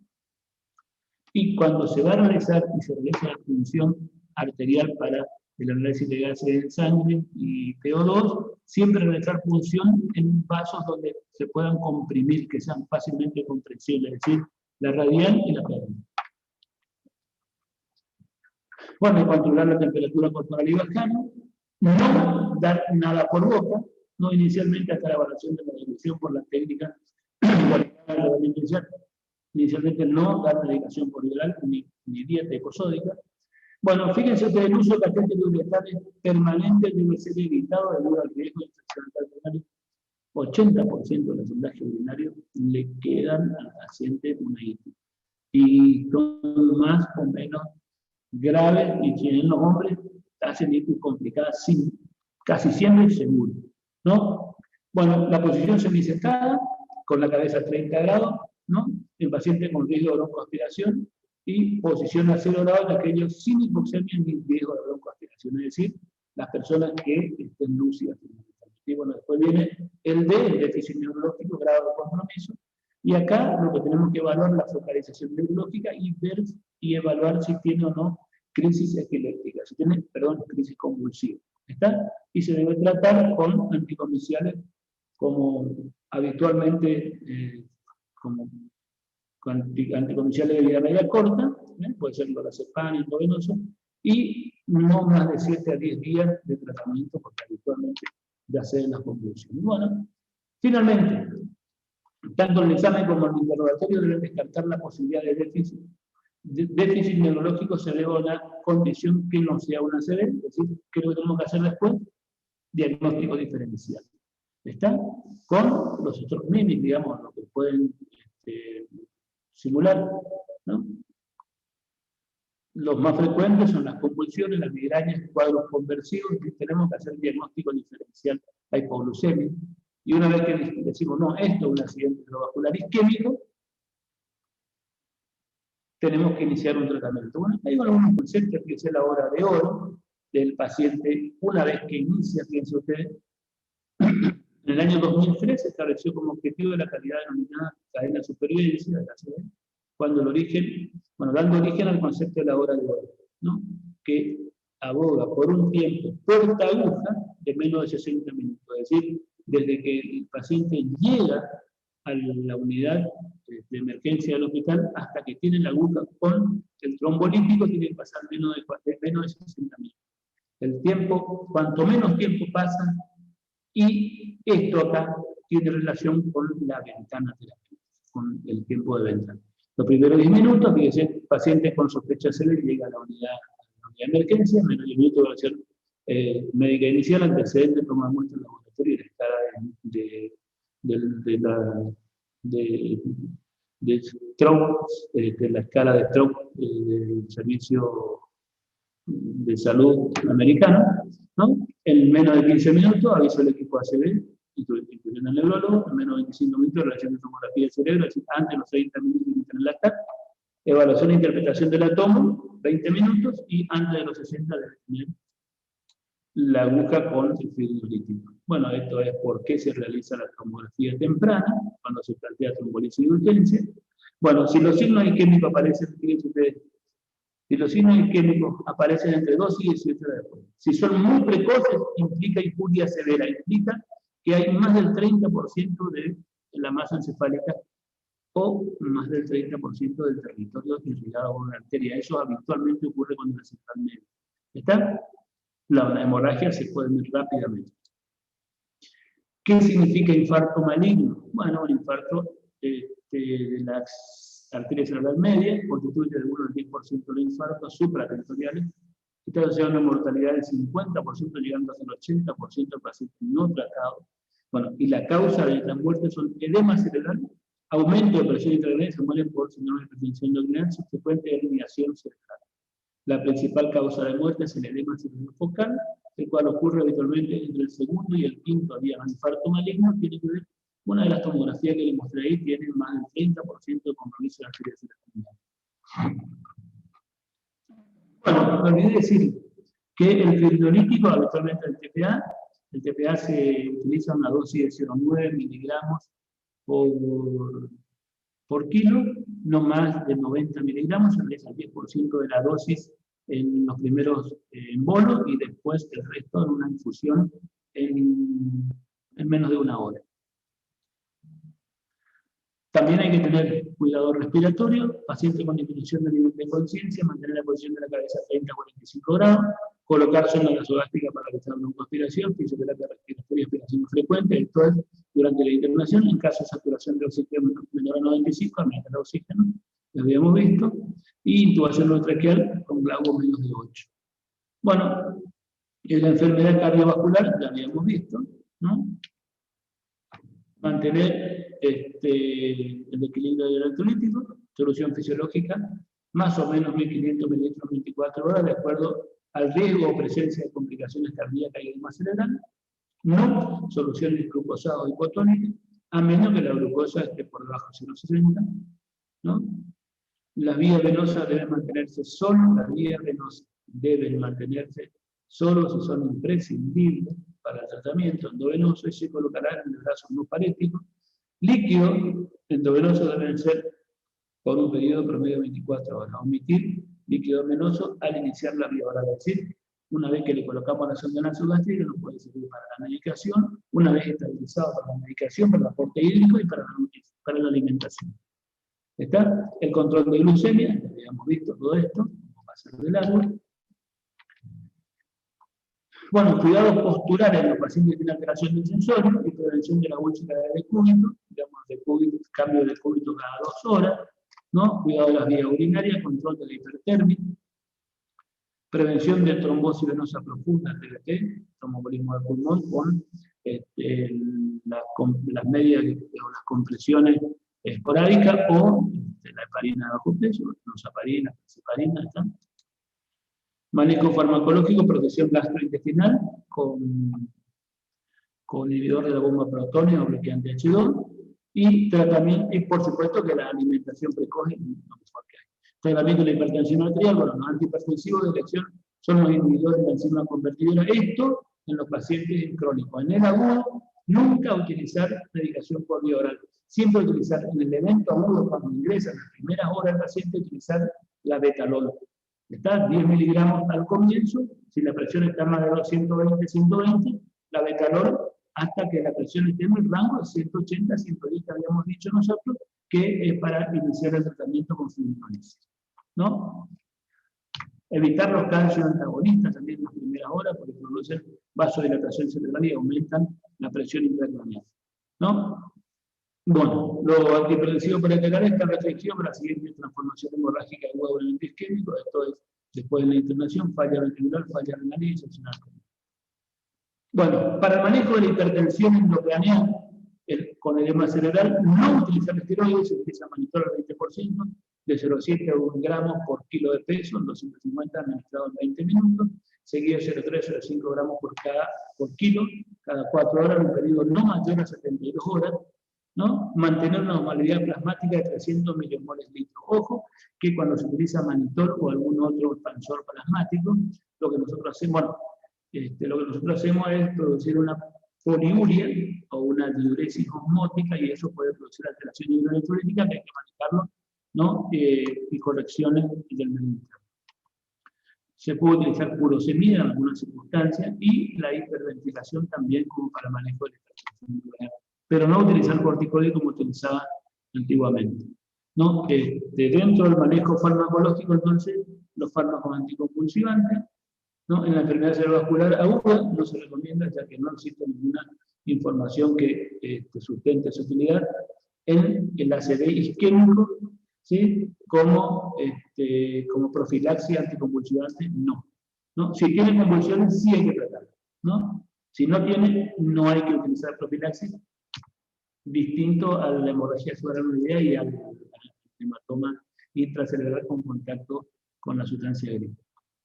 Bueno, dentro del tratamiento específico, refería a neurocirugía en las personas que tienen accidente cerebrovascular maligno, a esos que tienen compromiso de la arteria cerebral media, más del 33%, más del 30%, que hacen edema cerebral dentro de las primeras 48 a 32 horas comienza una clínica, se puede realizar lo que se llama craneectomía descompresiva para evitar que la presión, que el edema cerebral produzca hipertensión endocranial. Bueno, referir a neurocirugía en presencia de hidrocefalia, infarto hemisférico grande, infarto cerebral masivo, infarto hemisférico no dominante con edema y desplazamiento de la línea media, es decir, con signo de focalización y efecto de masa. Los hematomas cerebelosos superiores a 3 centímetros, con puntuación menor a 14 del Glasgow. Hematomas lobares de tamaño moderado a grande, con deterioro del marcado de la clínica, ¿no? Y sin respuesta a las medidas médicas.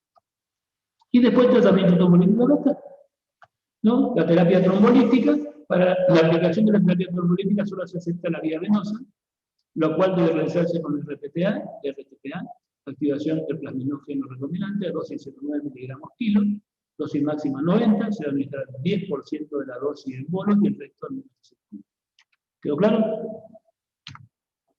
Y bueno, después tenemos que podemos utilizar para evitar después los eventos embólicos trombóticos, ¿no? Los antiagregantes plaquetarios, la anticoagulación, el clopidogrel, la clopidina, eso ustedes la deman. La rehabilitación debe comenzar dentro de las primeras 24 horas de confirmado el diagnóstico con la evaluación de la deglución. A largo plazo debe ser una rehabilitación integral, tanto motora como cognitiva y emocional. El inicio precoz de la rehabilitación mejora la funcionalidad, ¿no? A largo plazo del paciente. Ahora vamos a hablar de hemorragia subaracnoidea. ¿Están cansados? Doctor, Sí. tengo una duda. Yo estaba leyendo ayer sobre el ACV isquémico, que la reperfusión se haría hasta 4 horas y media del... Sí, ventana extendida. Sí. Sí. Y la... ¿Cómo es? La quirugía para la trombectomía mecánica se haría hasta 6 horas después del inicio. Hasta 6 horas, sí, cuando es un vaso mediano grande, sí. Entonces la ventana terapéutica va hasta... Para la trombolisis son 3 horas. Ventana extendida de acuerdo a la localización 4 horas y media.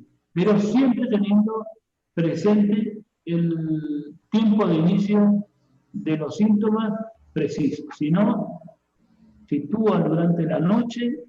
Se considera la última hora que vio el paciente sano. O la última, que fue la última vez que le vio una persona a esta persona enferma normal. Antes de dormir en casa. Sí, sí. Entonces, 3 horas y extendida segmento. Bien, gracias. Rápidamente, hemorragia. El cuadro clínico se produce por la extravasación de sangre al espacio subaracnoideo.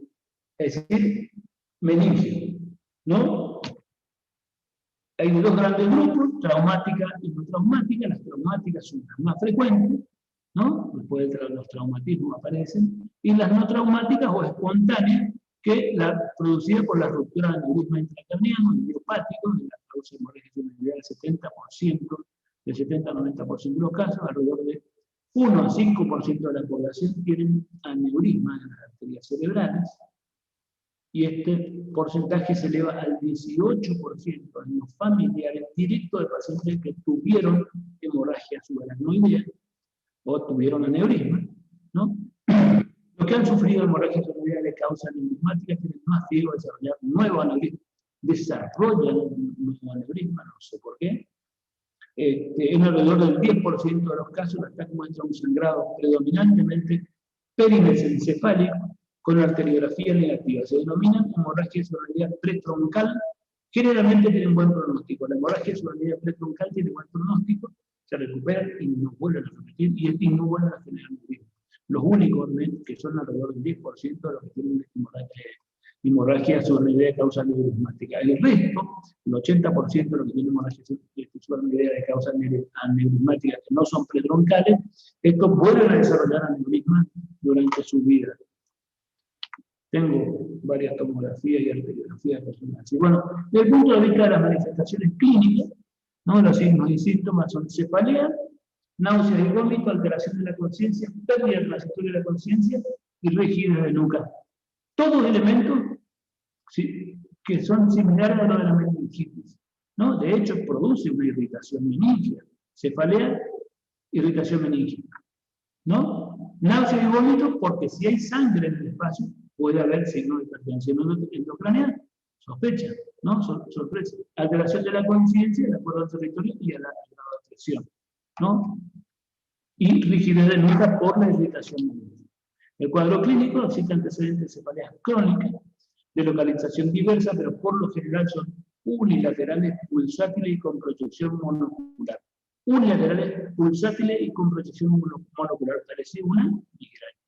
¿Está? La hipertensión arterial es más frecuente en este tipo de pacientes. El proceso se instala en forma súbita, con cefalea brutal, cefalea estallido, thunderclap también se llama, ¿no? Con sensación de estallido en la cabeza.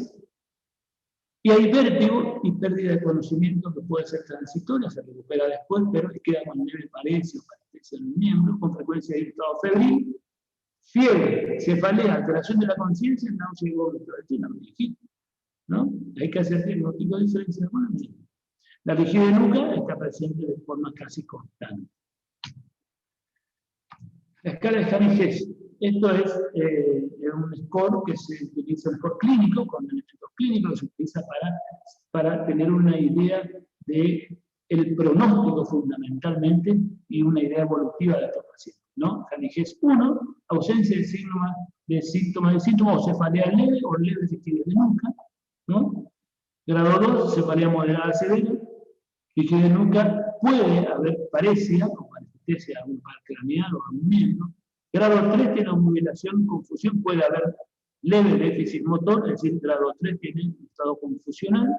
El Haney-Hess 4 tiene estupor, puede tener algún trastorno de hemiparesia, algún trastorno motor, ¿no? Rigidez de descerebración temprana o trastorno neurovegetativo, es decir, sudoración, bradicardia, taquicardia, hiperventilación. Y grado 5, coma y rigidez de descerebración. Haney-Hess es una escala clínica para tener una idea, obviamente, que cuanto grado 2 tiene cefalea, rigidez de nuca, grado 3, confusión, obnubilación.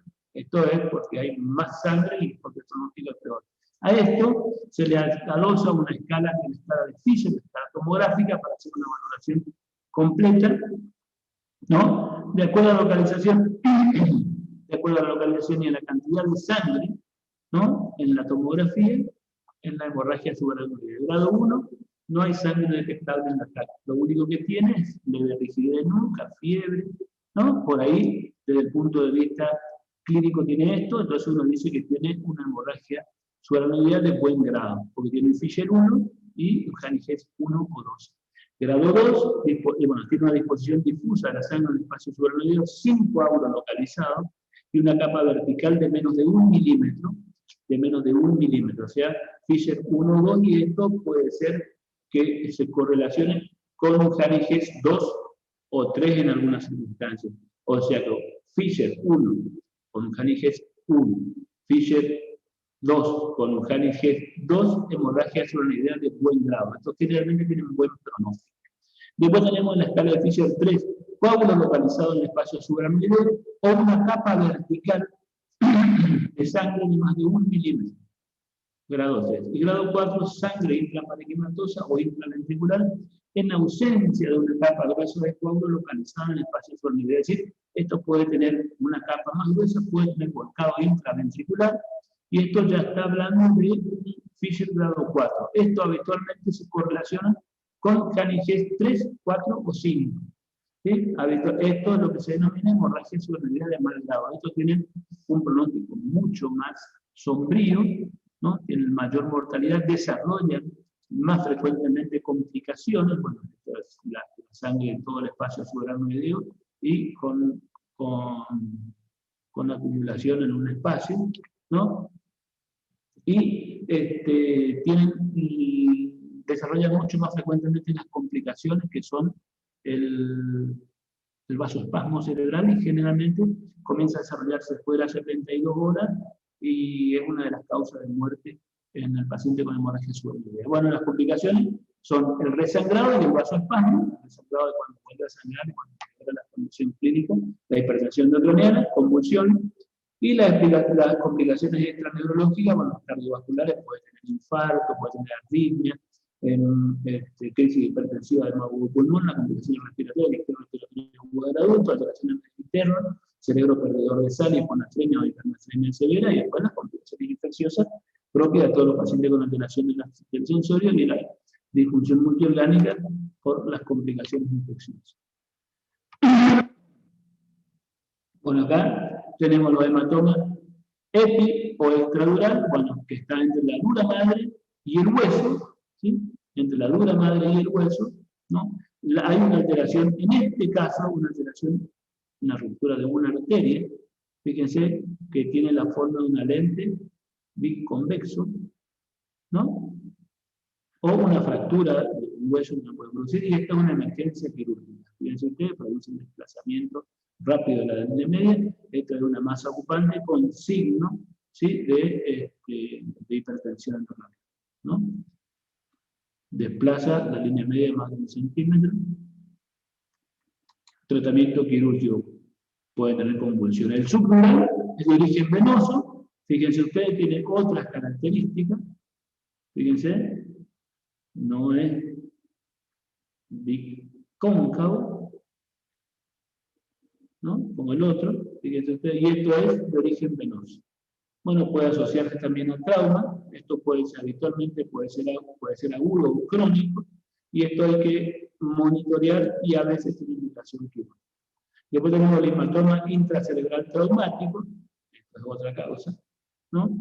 Hay tejido cerebral dañado, opuesto al lugar del impacto, se llama por contragolpe, y el tratamiento, si llega a producirse edema cerebral con signo de masa ocupante, tratamiento quirúrgico. Bueno, acá terminamos. Acá vieron el ritmo que... Pero con esto terminamos por hoy. Así que nos vemos la semana que viene, seguramente en la total alteración de la conciencia.